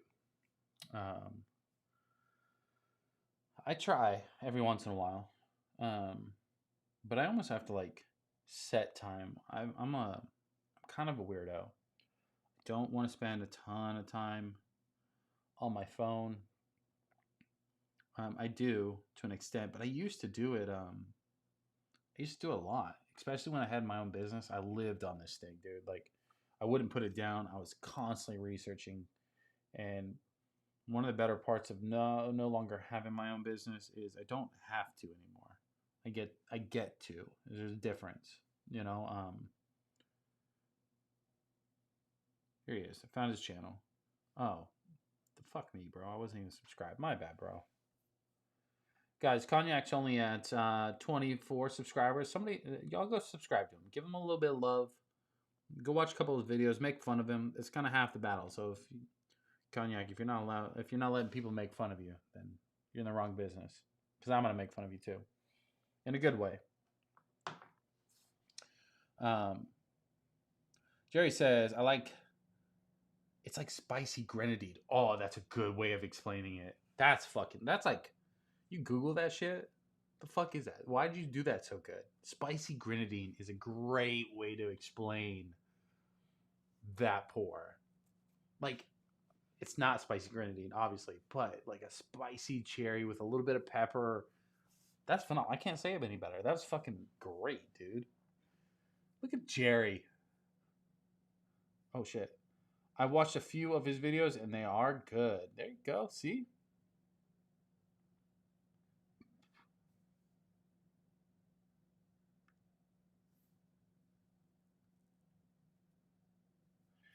It's like, it's not being weird. It's good to not be on your phone. Yeah, to an extent. It's to an extent. Like, a lot of people watch different Bourbon Tube people and stuff like that. I really don't. Like, I watch on the occasional Bruzel stuff, and then on the and like I only do that because like his thumbnails are so enticing that I click on them. He's good at it for sure for his thumbnails because I'll click on that shit, and I click off before I even get to the point half the times. And there are a few other ones that I watch every once in a while.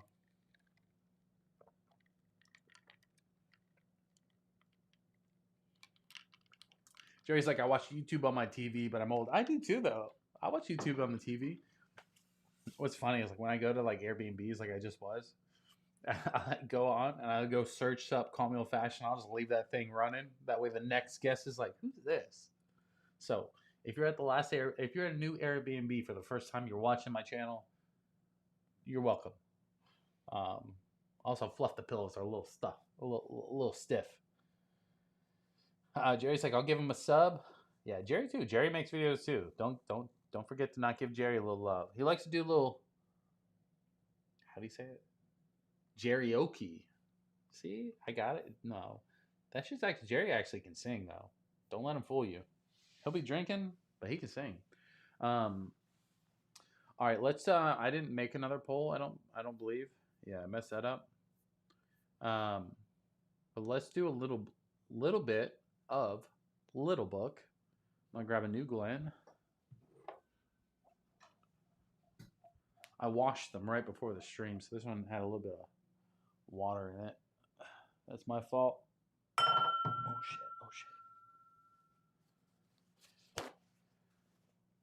We'll do Little Book. What time is it? Hour and a half? Bro, fucking rookies. What's funny is I used to go live for like 3, 4 hours, 5 hours at a time. I'm over here looking at the clock where like we're in the 5th round of a fight. And I'm like, please, how long have they been? I'm like, it's been an hour and a half. Calm down. I'm like a rookie. But that's how this channel was built. Just live streaming the shit out of it. It was a good time though. Good time.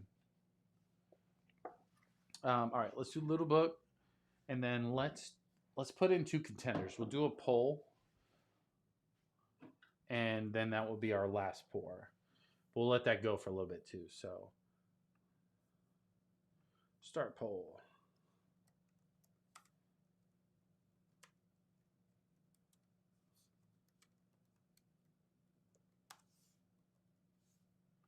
Let's say Russell's 15. All right, Russell's 15, or I'm not going to put it in the Still Austin right next to it, but let's put in the Jack 10. All right, real quick, if anybody can put in there, Jack 10 or 13th Colony Double Oak. No, let's do 13th Colony. And the reason why I say that is because if that wins, we're going to talk about the... Bro, I'm dying.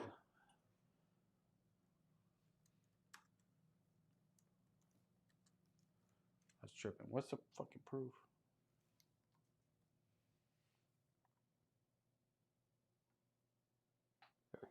There we go. All right, poll is optioned. Never had the Little Book? Jerry. I would say this one in particular is probably okay with passing on. And the reason why I say that is not that this isn't good. This is really good. It's not really good for the money, if that makes sense. There's a lot of different Little Books. They have different chapters. I love the story behind it. I love all the stuff. I'm going to read you through all this stuff real quick. So what's in here? This is chapter 9, None for Granted. It is probably the basicest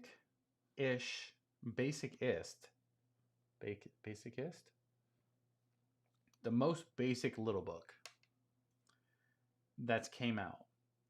And I'll explain why in a minute. But the mash bill, or not the mash bill, what's in here is a blend from 8-year Kentucky straight rye whiskey, then 11-year, 7-year, 7-year, and 8-year Kentucky straight bourbon whiskey. So you got a little bit of 11-year, a lot of 7 and 8. So at least anywhere from 7 to 8-year, and then 8-year rye blended into this. What this pour is what generic basic bourbon should taste like. Prominent vanilla, prominent caramel, a little cinnamon spice on the back end and the finish. It's higher proof, which this one's 121.8 proof. What I mean by like this is I've said this multiple times, like it is the best basic bourbon that I've had. But it's not a basic bourbon, right? It has basic bourbon notes that are done perfectly, but you can't expect too much from it. Right? You can't expect it to come wow you with different notes or super complexity. Like, it's good.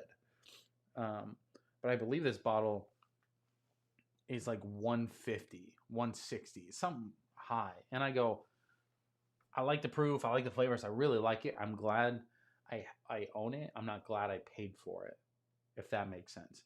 Because you can find the same notes that you're going to get from this bottle. You can find similar proof, and you can find it extremely cheaper. But other little books, I might as well keep it up while I'm talking about it. Other little books are more complex. They're different. They got higher aged, higher proofs. They have more to it, right? I will say it gives me hope that a lot of people like this, but they also said this is the worst one. Maybe that's why I was able to find it. But it is fucking good. So like if this is the low bar, that's a good bar to be at. The price is shit. That is what it is. Sir Hines, been a minute, buddy. Says, "What's up? What's the focus tonight?" The focus is you, buddy. We're here for you. We've been waiting. Glad to have you.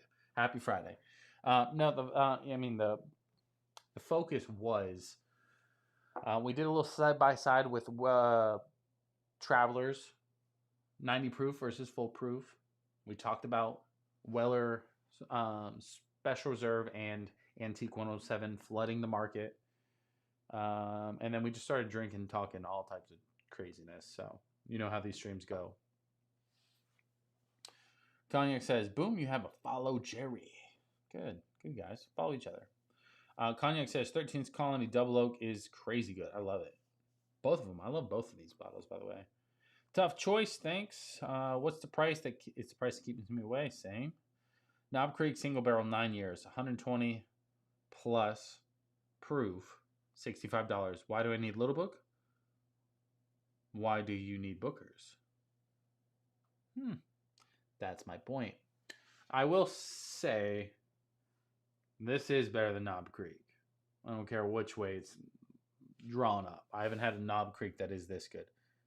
That's great. It's my birthday. Sir Hines, happy birthday. Everybody say happy birthday, Ketchup. Kidding. Kind of. But everybody say happy birthday to him. Glad to have you, buddy. Kang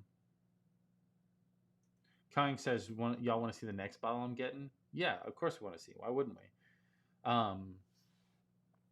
No, I will say, like, this is better than Knob Creek stuff. It's very hard to explain this bottle. I don't recommend people buying it because the price is too high for what you get. But if you had it, I definitely think it's one of the better basic bourbons you can get. I just think the price is way too high. I wish like this would have came out at like $60 because I would fucking buy a truckload of it at $60. But at $160, I go, why the fuck do I need this? Because you don't. You can get something else cheaper. Or you can spend the same money and get something better. It's just a weird spot to be in for this bottle. Like the caramel feels like you just melted it. The vanilla feels like you just got done pouring it straight from the bean. You know, the cinnamon's freshly ground. You know what I mean? Like I'm trying to explain it in a way that makes sense. Like everything feels so well put together. but it's so three-dimensional. Caramel, vanilla, cinnamon. You don't go any farther than that. Phenomenal proof. I think the proof's matched up perfectly. I really like this pour. You just couldn't pay me to buy it again. Well, you could pay me. Don't get me wrong. You can pay me exactly what it's worth. I'll buy it for free. Everybody saying happy birthday, Heinz. Happy birthday. Have you had Baker 7? I've had Baker 7. I mean, this is definitely better than Baker 7 if that's where we're going, but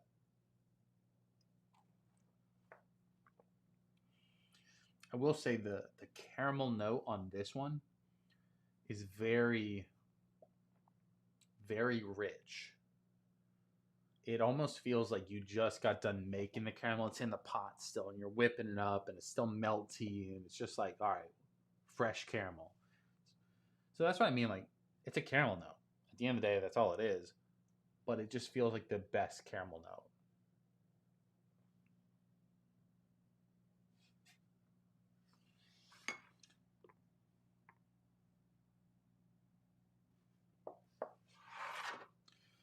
Cognac says, GE, Masses, Caldo, fuck it. You try to get me to read this shit. Apple brandy. I like how I'm in the photo. What? $59.99. Steal. Buy it. That's a cool looking bottle, though.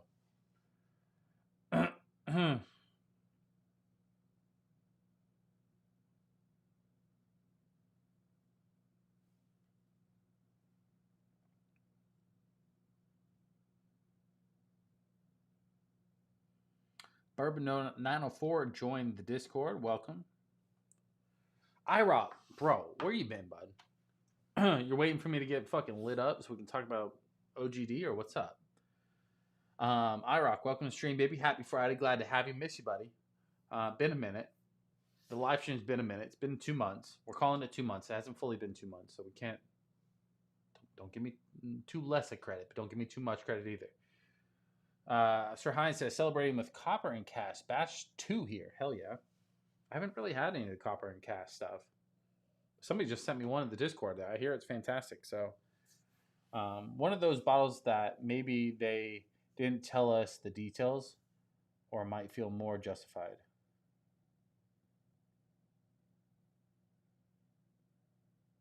Yeah, it's almost, I don't know.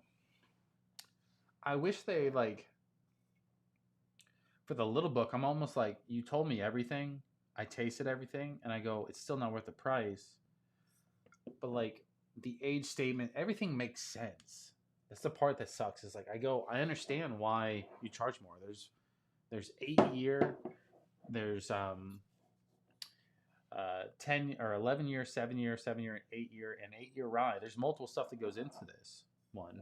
Now, this one has tasting notes on it, and it says caramel, brown sweets with a hint of char. There is oak to it too, but like, I didn't feel like that needed to be said. And taste is butterscotch, caramel, baking spices, and stone fruits. I get the baking spices. I don't get stone fruits. Butterscotch, I kind of get just more like really fresh caramel. So like, that's where I'm like, even the tasting notes on the label it doesn't go that far. And it says limited edition. I go, shut up. So Ark says, bro, I had me a pour of Old Granddad 114 single barrel earlier. So good. I sent you that in Discord, bro. I can only imagine how good it is. I bet you it is good. I've been hunting that OGD. I think everybody has been. If I ever saw one, I'd definitely grab one too, just because it looks cool. You know it's going to pop on the shelf. But I also, a single barrel OGD, you got to grab it. Arak says, y'all need one? Let me know. Have them for $66 after tax here. The Old Granddad single barrel? What the fuck? $66. Are you sure? I'm pretty sure they're going for like $120. Am I wrong? Am I crazy?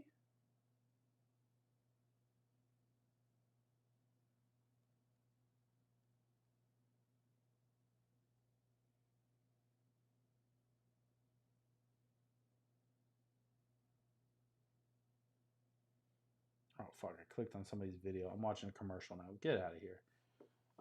Yes? Fuck. Why might I have to go in the Discord and hit you up, buddy? I need one of those for $66. That seems like a steal.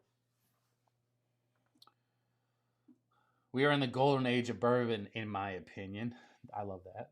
Can't wait for all these new releases.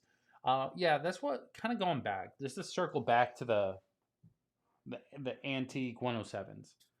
I think for everybody that's really into bourbon, that was not here because of hype and wasn't here because of secondary and not here because of anything like particularly stupid, right? I feel like this is when we're going to get back to like getting some really good shit for decent prices. We're going to get access, or it's going to be easier to find certain releases. I just always give example, right? If I was able to find 2 antique 107s for MSRP, we're moving in the right direction. You know what I mean? Like we're headed there. So for North Florida to say, hey, we're going to the golden age, I think we are. I think we're going into that right bubble in a sense. I don't think the bubble's burst because there still is people that rush to the stores. There's still people that go and try to grab it before everybody else. I just think the quantity is getting better and the frequency is becoming more, which backs off any of like the secondaries and the resellers and shit like that, which is the shit that fucking sucks about bourbon. And Nate in the chat says, hey, Nate, what's up? Whoa. What do you got? What jersey you got on there? What jersey is that? I can't see. At first, I thought it was an Oilers. A little hockey jersey. I was wrong, though, so I don't know what it was. But Nate, welcome to the stream, baby. Happy Friday. Alex Martinez in the chat says, have you tried whiskey with a small cork floating around? What? What are we talking about? Whiskey with a small cork floating around? Like if a cork got into my whiskey? Yeah, like what? I mean, it happens. I don't purposely do it. Nate's like, I'm doing okay. Good. I'm glad. Hopefully you're doing better than just okay, but I get it. It's, late on a Friday.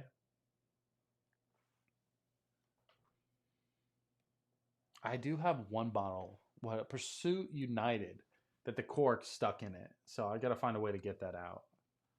It's the only bottle I've ever owned where the cork is just like, yeah, I'm in here, bro.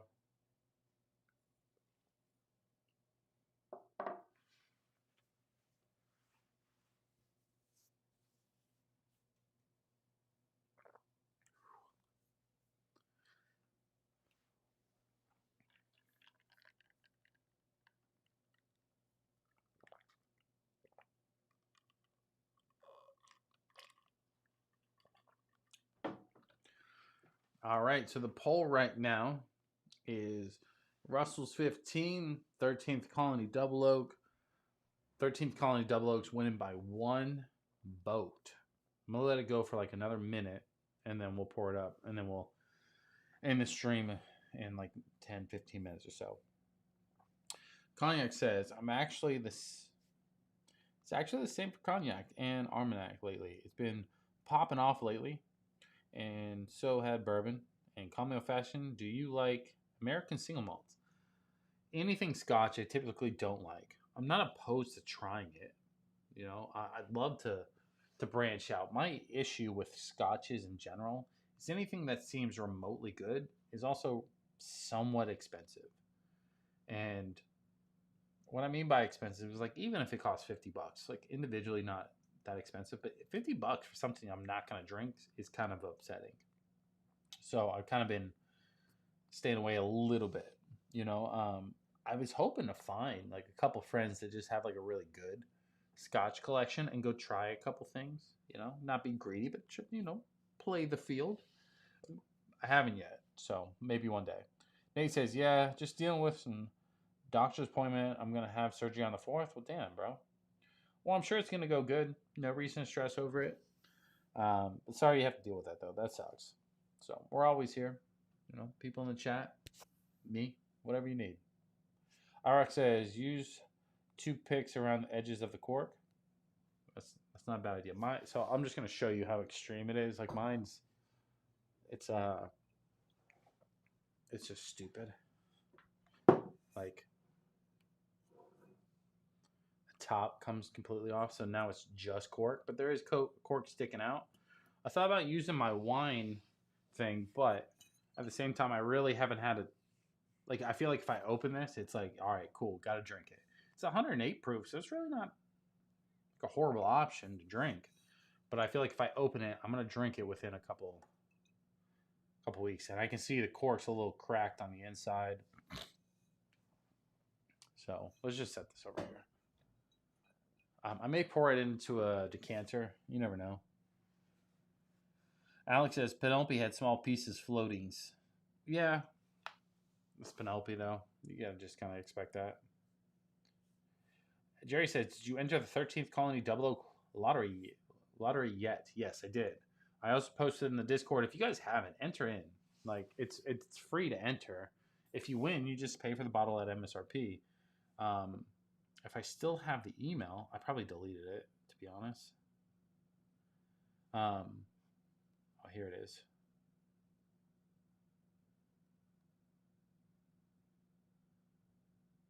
Is it closed? It might be closed. I don't know. Nope. I don't have any spare corks. No, I've been throwing my bottles away. So yeah, the proof is 141, 11-year age, double oak, which is always a good time. The 13th Colony double oak in general is phenomenal. Hopefully that's what's winning right now. It is. Let's go ahead and end the poll. The people have spoken. Let's grab a new Glen real quick. Well, let's grab the 13th Colony double oak. So, 13th Colony double oak. This one is the 2024, I believe. Right? Does it say? I believe it's 2024. It's 133.74 proof. 13th Colony in general is just a very good bottle / brand. Their new one's going to be hazmat. I feel like that's the kind of new thing with stuff that's being super limited, that people just start coming out with hazmat shit, which pros and cons, but I think it's more pros than cons in my opinion. I'd love to have a little hazmat option. Double oak's always good stuff, but this one, it's like the age on it, super rich. Like, it's one of the few pours that I can pick out without even getting close to it. I could see it in a glass. I'm like, it's 13th Colony. It's like tar, like oil. Jerry said, bro, if you need corks, I got you. I mean, I'm sure I could probably have a couple corks, but I just, like, I know that right now I don't, like, have extra.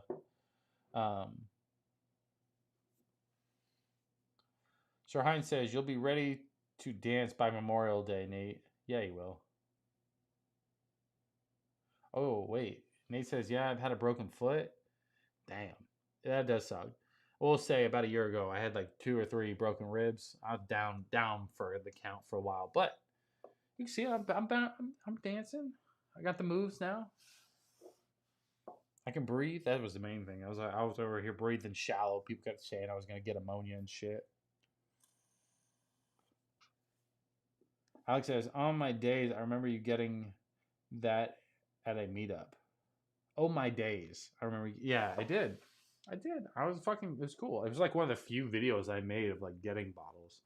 I need to do more of them. I know. I need to do better. That's on me. I'm not saying. I'm glad that you guys stuck around. You're here to hang out with me now. But yeah, like if you ask me, like, could I do better on the channel? I could. Should I? I absolutely should. Unfortunately, I started the channel and then life hit me like 18 different ways. So I'm not giving you excuses. I'm just saying that's part of the reason. But yeah, I got this at a bourbon drop. I was first in line at the bourbon drop.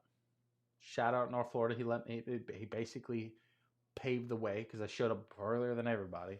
I ended a stream and then went to the drop. So that's why I got there so early. Now people show up like 2 days before. I'm not doing that.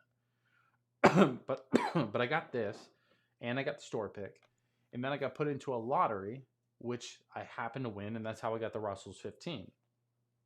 And so A lot of the cooler bottles that I have, I've just gotten lucky, or I've won raffles, or I found at MSRP. I very rarely. The only bottle I really ever paid some real significant second trade on is the Still Austin cigar blend, and it's still one of my favorite, if not one of my favorite pours of all time. It's phenomenal. I with the new cigars humidor that I have with all the new cigars in there, I literally can't wait to find like a Saturday that's like decently like, I'm not gonna say chilly, but like nice and cool out. I'll go sit by the fire, smoke a cigar, have a pour of that. Sounds like a good time to me.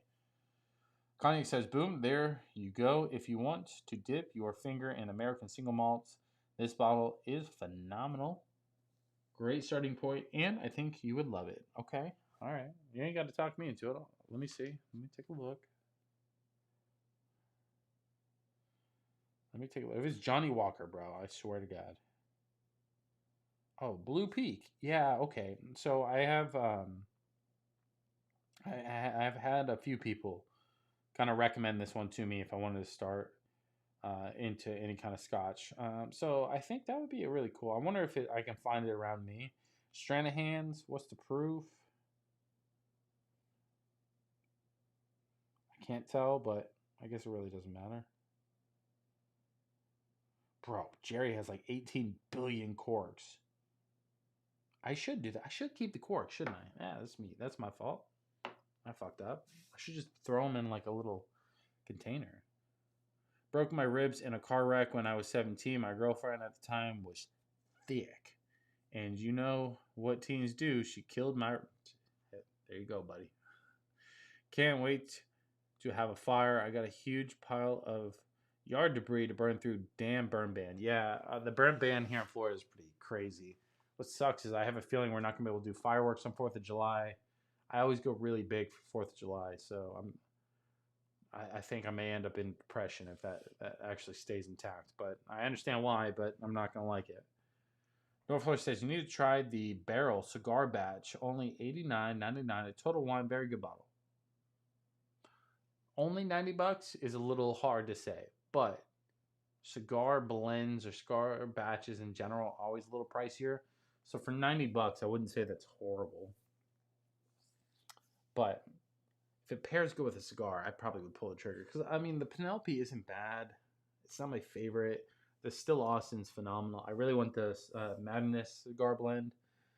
But it's like $200. So I think $89.99 for a cigar batch might help bridge the gap, you know? Sir Heinz says, I smoke maybe one cigar a year, but I have a humidor full of them. They're like 20 years old now. I'm not sure if they made them better, but yeah, I was a hardcore collector. Yeah, my uncle was too. That's why he sent me it. I'm not going to do this stream, but next stream we'll go over it. It's a lockbox with multiple drawers, humidor. It's nice. It's really nice. And he sent me all his old cigars because he quit smoking cigars. You know, I have a couple of my favorites, like the Acid brands. I understand they're cheaper, they're not expensive, but they're nice. There's a couple Cubans and stuff in there, so we'll definitely do it up. Trying says, I've seen them a bunch at liquor stores, Total Wines too. All right. I'll have to check it out. I've been slacking. That's on me. I'm not trying to make excuses. I'm just saying, here's my excuse. All right, let's dive into this pour really quick. Let's get a little water. I have no water left.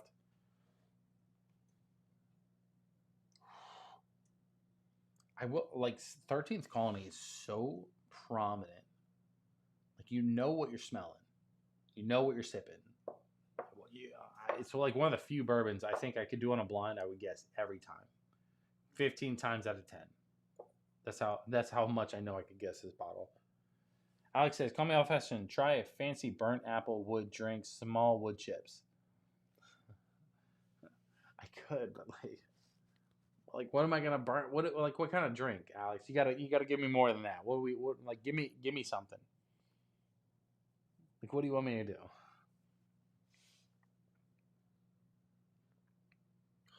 I love this bottle though. Like, It's sweet, but also like has a lot of what I consider manly vibes. If you know the channel, then you know what I'm talking about. Like cigar, tobacco, leather, but mixed in with like some really sweet caramel, a lot of oak.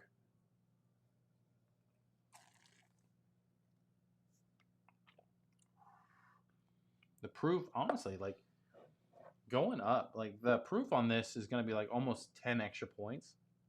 It may be too much. Like 33.3. It's great. I'd love to test the hazmat version. But this on itself drinks higher than 33. It drinks hot. It's good. I can only imagine. Like I just personally think, like if you gave me this at like 10 extra proof points, I might be fucking burning my ass. Make an OFD. Old fashioned. Do you mean an old fashioned? Jerry says, I can't get into cigars. I do like a good vape. Currently hitting strawberry, kiwi, pears. Well, you younger bourbons, I like coffee flavored and older whiskey. Right now, I have a raspberry jam vape. I'm not an advocate for vapes or anything like that. I'm honestly trying to slow her down, get off of them. Cigars, it's a different experience. I'm not going to put them in the same category as cigarettes or vapes. But if you don't like cigars, then don't get into cigars.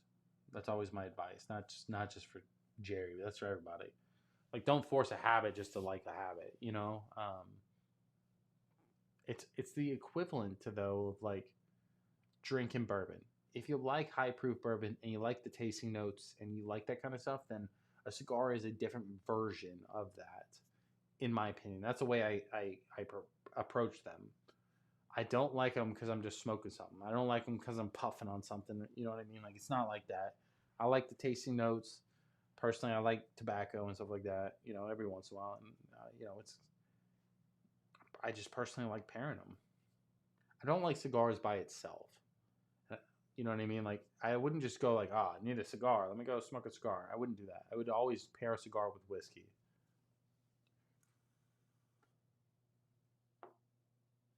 Sir Hines says, I like to smell cigars in the humidor better than I like smoking them. You know, nothing wrong with that. The humidor smell fantastic sometimes. Some cigars, once you light them, sometimes smell like dog water. No more Celsius? I've been trying to cut back. But Alex, let me tell you, I love a good Celsius right now. I try to limit myself to one today. I had one in the morning. But a little like cherry Coke Celsius with a little whiskey would do good. It's like the modern version of a vodka Red Bull.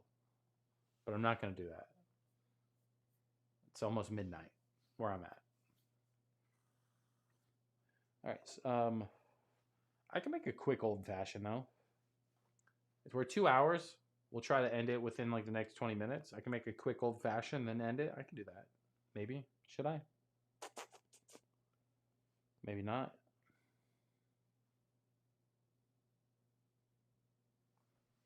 Do I have everything?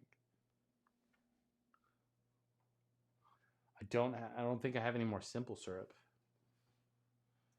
I went from Camel Jades to White Owl Grapes because my wife was pressuring me to quit. Due to the smell, vapes allow me to have nicotine, and she doesn't mind the smell. Yeah, it's kind of part of it. You know, honestly, I quit cigarettes because of vapes because I had weird kind of like lung issues almost. Like, I just like the cigarettes were fucking with me. Went to vapes because it did help me quit that. And then I've been popping around from different things like the Zins and stuff like that. A little bit harder to quit that because it's more of like the habit, you know. Alex, I don't have any more simple syrup, so I'm gonna go ahead and just pass on the old fashioned. Kyle in the chat. Kyle, what's up, baby? He says, "What's happening, brother?" Kyle, what's up? Been a while, been a minute. You missed not half the stream. You missed most of the stream. I'm not gonna sugarcoat it. You missed most of the stream. If you're gonna hang out, I'll stick around a little bit longer. I want to hang out with you, but I do have to piss. So I'm gonna throw some music on real quick. Oh shit! click the button super fast. I do got to go to the bathroom. So how about this? Hang tight. Just a minute. I'm going to roll the intro. So that's block the camera and stuff. But I'll be right back. Give me less than a minute. Maybe less than a minute.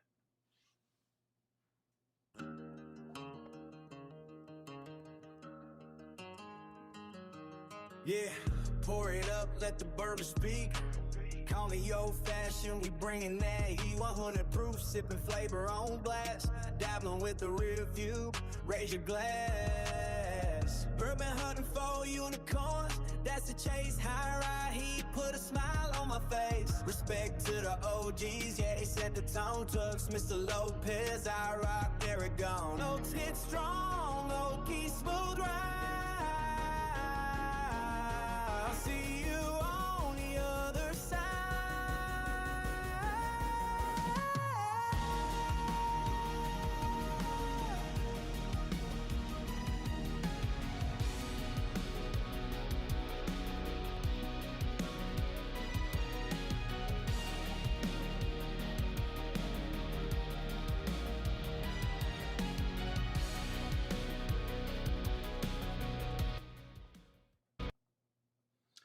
Bro always says less than a minute. You're not shaking enough. Bro, I got a pretty solid stream. I don't got to fucking shake it a half hour. I've been dealing with kids in life. I get it. I'm kind of the same way. Bro, the kid's getting older, dude. I will say, like, obviously we're not trying to do dad talk right now, but fun fact. Took the kid to his first water park this past weekend. Great time. It was the water park that I grew up at, so it was pretty cool to watch him kind of like explore and have fun and go down the slides and go down the lazy river and stuff like that. Obviously, it was all monitored. Right? He can't swim yet, but it was a fucking lot of fun. So Alex wanted an old fashioned. Kyle's in here super chatting, so I figured we'll hang out a little bit longer. Kyle, $9.99 super chat means you get to pick whatever bourbon you want me to make this old fashioned with. So Kyle, let me know what you want me to make an old fashioned with. You kind of know what I have. Anything but Antique 107, so I don't have to open the bottle. It's the only one that I haven't opened because I just finished my second one. But anything else is game. It's all up to you. Russell's 15, 13th Colony, still Austin Tanager. You'll do a benchmark bonded, whatever you want. It's open to you. Floor is yours. White Owl's good for cannabis. Can't do Zan gives me a hiccups. Have you tried the Knob Creek Blenders edition? No, but I have seen them. Not in person, but I've seen them online. And I was like, I would definitely pick them up if I saw them, but I haven't seen them. So,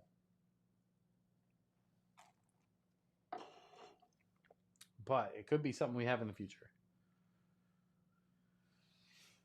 So, again, Kyle, you got to pick what old fashioned we're making. We're going to make it in the stupid wooden Glen. It's not stupid. It's a good Glen, but that's what we're going to make it in. We're going to use cherry wood.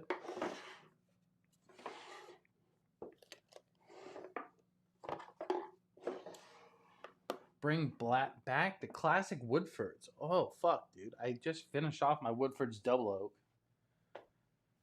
So how about I make it bougier for you?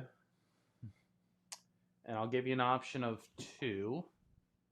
Let's do either the highest proof they ever made, which is Chocolate Whisper Redux, or let's go Woodford's Double Oak. It's probably my two more expensive Woodfords, but I don't have classic Woodfords right now. I literally just finished off my other Double Oak. So Alex says first old fashioned was in Vegas. Hooked instantly? Yeah, Vegas will do that to you in general. Doesn't matter what you're drinking. You're always hooked. It's the name of the game out there.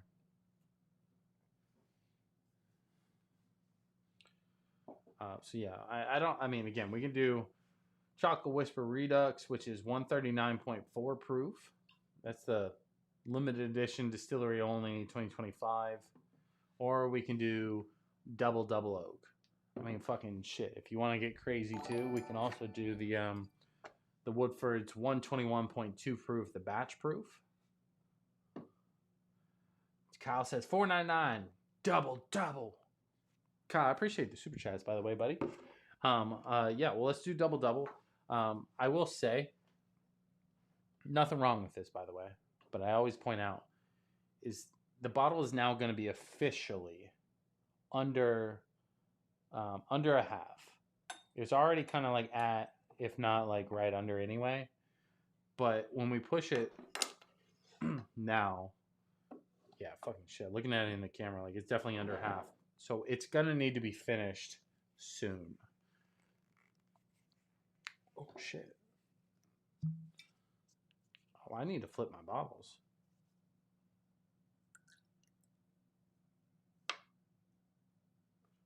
I filled that thing up to the brim. Can you see it? Yeah, you can see it. You can see it. You know what we're working with.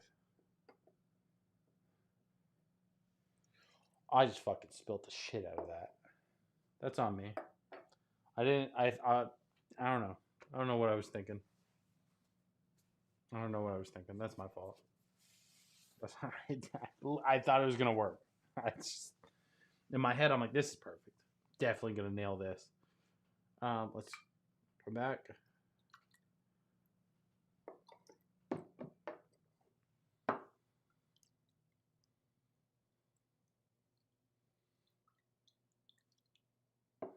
Was this a dumb idea, making it in this glass? Nobody really pressured me into it this time. I feel like if you didn't pressure me into it, I probably could have got away with just making it in a regular glass, but I used the good old days, call me old fashioned. I know, right?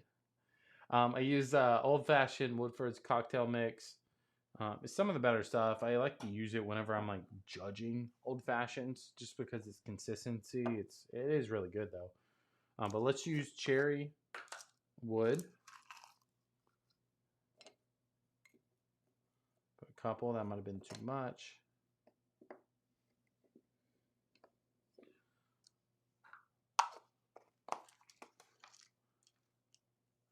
What happened there? I'm confused. Okay, so a couple things. One, I spilled the alcohol. Two, I'm making an old fashioned in a fucking Glen. Sir Hines, if you weren't here the first time, you're not going to necessarily understand it. That's not my fault, though. That's yours.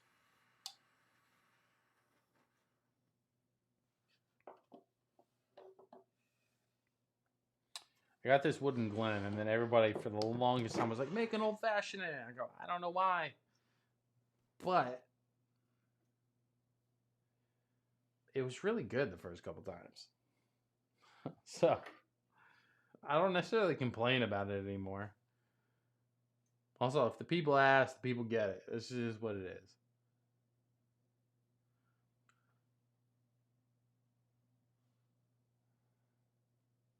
He's like, gotcha. Yeah, I know. It's weird. You just got to bear with me. That's all.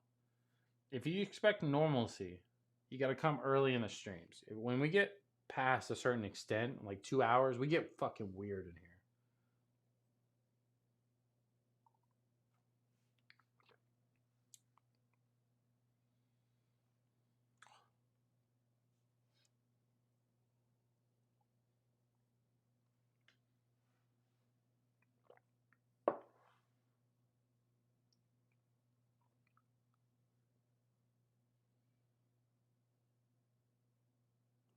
It's like drinking straight from the barrel. Oh my God, I know.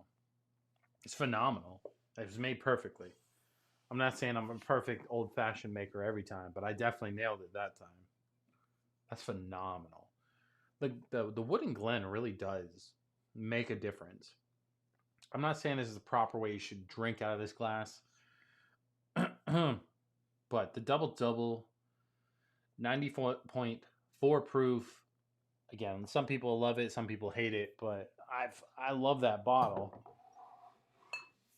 But making it in this weird ass Glen just does something to it. Let's see. Thanks. Well, thanks for you. I just poured myself an E.H. Taylor. Cheers, bud. Hey, you missed it. We did E.H. Taylor Barrel Proof like 2 pours ago. It's a good time. So you're welcome. I'm going to take full credit for that. It's a good pour. It's a good time as well. So if for some reason that was sarcasm, joke's on you. You got a good pour. Is it an iceless old fashioned? It is. It is. No water. All it is basically like a quarter to a half ounce of old fashioned cocktail syrup, which has the bitters and all that involved. And then basically 2.5 ounces of bourbon, depending on how much I spilled. But I'm guessing 2.5 ounces.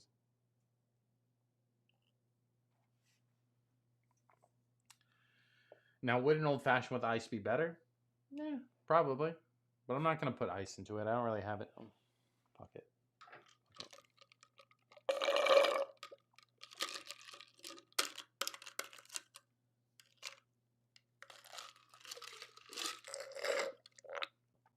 Ice. It's not iceless no more. How about that? There you go. I just spilt the water all over me though. I was late to the stream. You were. I can't help you on that part. But if you go back and rewatch it, you can watch the chaos unfold. It's just slowly but surely, but it happens. It always does. Every stream. Start with Buffalo. Now have 40 plus bottles. Things come how fashion. My bad, bro. Honestly, I'm not saying my bad. I'm saying you're welcome. If you get above 100, then we have a problem. But if you're under 50, I think you're pretty solid, to be honest. My ideal, because like I got like 1, 2, 3, 4, 5, 6, 7, 8, 9, 10, 20, 30, 40, 50. I got 50 on a shelf that you can't even see, and I never touch them. But if you told me this is my only selection, I would say we're doing pretty good. Now I have more on these. I have these 2 shelves right here, and then 2 up top. There is 1, 2, 3, 4, 5, 6, 7, 8, 9, 10, 11, 12, about 12 on each shelf.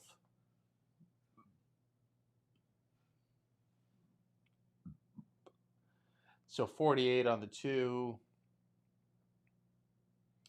60, 72 on the shelf. I got the hiccups. 72 on the shelves, another 50 over here. I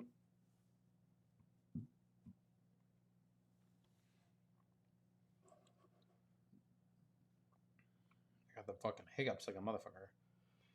He says, it's now perfect. It probably is, to be honest. I love a good ice. I like a little cylinder, a little cube, but beggars can't be choosers. Bro, Sir Heinz, you were right, bro. That is perfect. It's like the perfect. Like what sucks is like when I make things like this, I always go like, I wish I had somebody here to like share it with, somebody to like taste it and be like, oh, you're not crazy. That is perfect, because it is perfect. Like, could it be colder? Sure, right? But it's just cold enough to be like, yeah, that's hitting the spot. It's nice and refreshing. The syrup's not too sweet, not too bitter. It's not all bourbon. It's not all sweet. The oak is obviously pretty heavy because we got double oak on top of an oak glass with a smoked old fashioned. But I personally like smoked old fashions. I like the oaky and smokeness. So to me, that just matches well. Kyle says, in new news, I just signed up for a 25K trail run in October.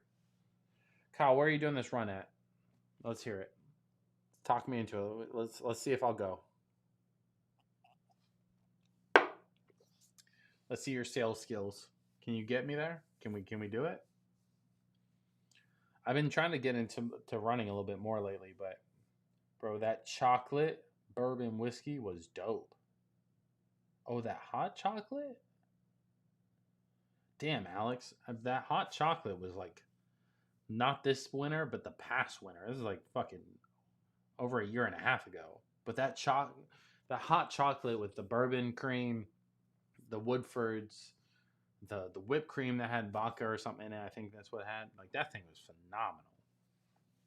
Strong water makes the best old fashioned premix. Strong water? I've never even heard of them. But best premixed old fashioned, in my opinion, probably goes to the Handy and Sheller, which is from Buffalo Trace. Like that one so far holds the proof and the spiciness along with the sweetness.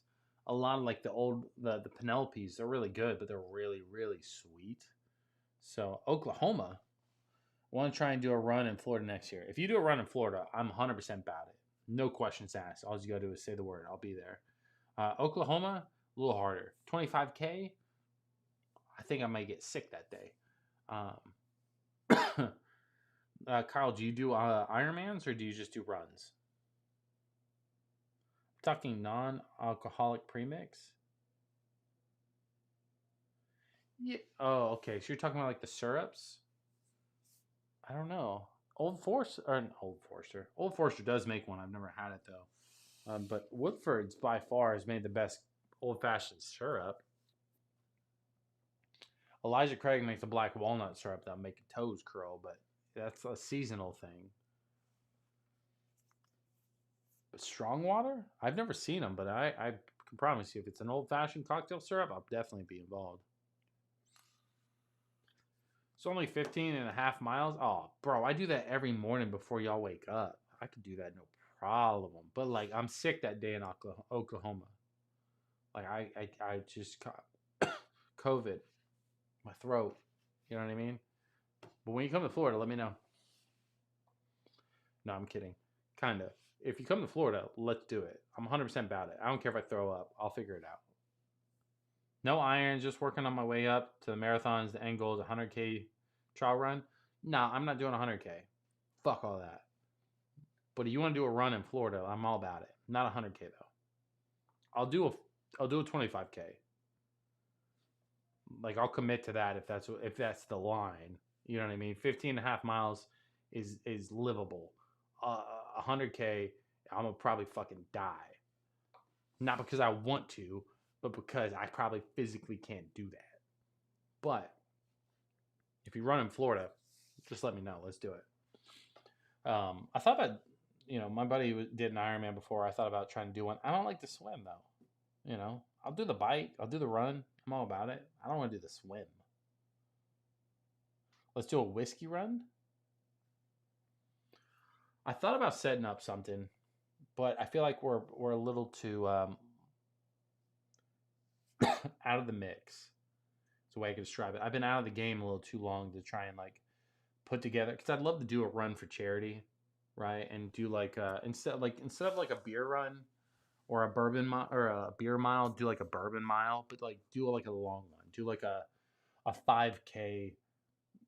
Every mile we do a bourbon pour type of thing. I've thought of different things, and obviously it'd all be for charity, not for me, but the logistics behind it, shutting down a city is tough. Jerry says, hear me out. Put a peanut butter M&M in your mouth. Don't chew it. Just when the shell starts to dissolve, take a swig, chew with M&Ms. Works especially well with Jim Beam products. Sounds pretty good. Kyle says, I'm out of commission from off. Bro, I'm fucking dying reading these things tonight.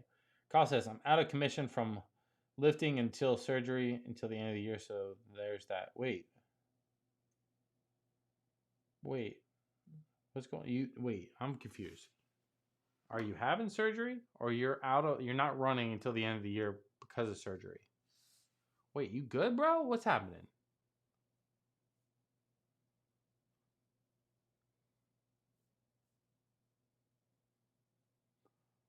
Because at one moment you're signing up for a 5K or a fucking million K or whatever it is, and next thing you know, you're having surgery. So I guess a couple questions is, are you good? Second is, are you really out of commission? And third is like, do we have to do 100K? So we can do a lower one. Because you're hurt, though. We'll do a 5K because you're hurt. I don't want to push you. You got surgery coming up. We'll do like a 5K.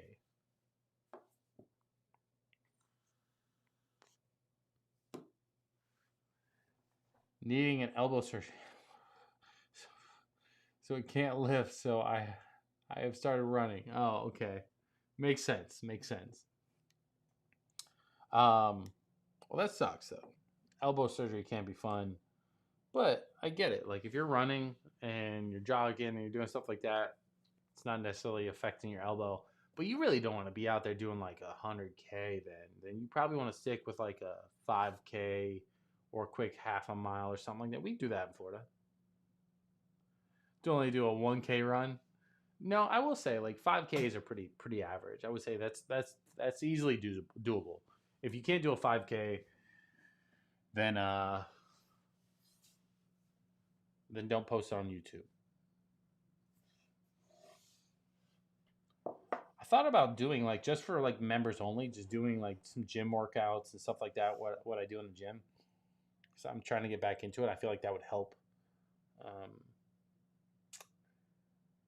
Not motivate me, but keep me accountable is a better way. Can't extend my arm without pain. I got a 5K next week, 12 millimeter in August, and then the 25K in October. Definitely the Monopoly guy says, I'm going to bed to Fridge K. Hell yeah. You know, a bed to Fridge K sometimes is the hardest run of your life. The moment you turn the light off, those monsters are going to get you unless you hit the sheets just right. Or, even better, you drop your snacks. But straight to the allocated store? Yeah, there you go.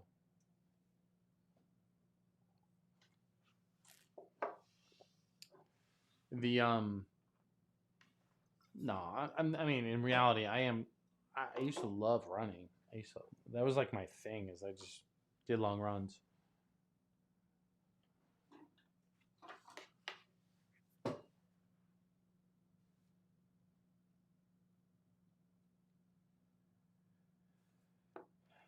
And then I started having some like extreme shin splints, so like it just kind of deterred me.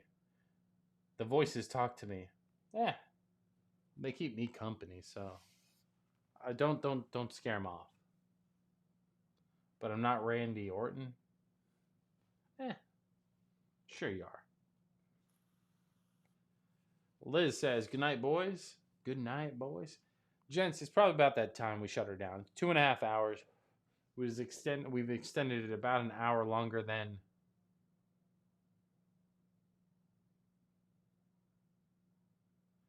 I just realized, definitely not the Monopoly guy has a wrench.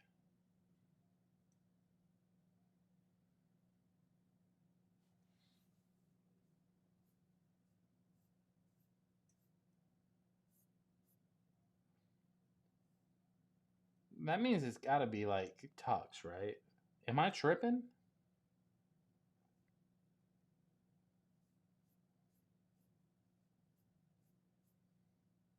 I just put him on blast, but I'm over here fucking playing Monopoly to figure out who he is. Alex is like, Liz. Cheers. See, he knows. Alex knows. Gents, I will say, just a couple. We're getting close, so the shit talking is gonna start soon. Double champ fantasy football. Something like we're gonna have to go 12 teams this year because she knows the algorithm for the 10 teams. So when we get to 12 teams this year, y'all better join the fuck up. Indeedy, look at him. What a name change. So, ladies and gentlemen, boys and girls and cats, we're probably gonna end the stream here. I one a lot harder to talk long term than expected, but I'm also out of water. So, ladies and gentlemen, I appreciate you hanging out tonight. Appreciate you staying put, not disappearing on me when I go live. So I appreciate all of that. We will be going live more frequently in the coming weeks / months. Will it be super consistent from today moving forward? No, I'm not gonna commit to that yet, but soon, definitely soon. Obviously, we have the move coming up. We have stuff going on, but content will be coming out. I say that enough, but I appreciate you guys hanging out. With these prices, he's got to have a secondary job as a mechanic. Yeah, he does. Kyle says, good night, brother. Thanks for staying longer. Kyle, I appreciate you, buddy. Make sure you guys tune into the Discord. I'll try to be a little bit more active in there as we kind of ramp up and do a couple more videos. We got more stuff in the pipeline. But ladies and gentlemen, if you haven't already, like, subscribe, do all that jazz, and I will see you, ladies and gents, on the other side. Thanks for hanging out.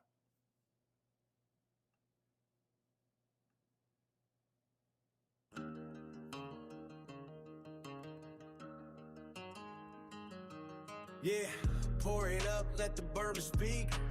Call me old-fashioned, we bringing that heat. 100 proof, sipping flavor on blast. Dabbling with the rear view, raise your glass. Bourbon hunting for unicorns, that's the chase. High ride heat, put a smile on my face. Respect to the OGs, yeah, they set the tone. Tucks, Mr. Lopez, I rock, Derek gone. Notes hit strong, old key smooth ride. I'll see you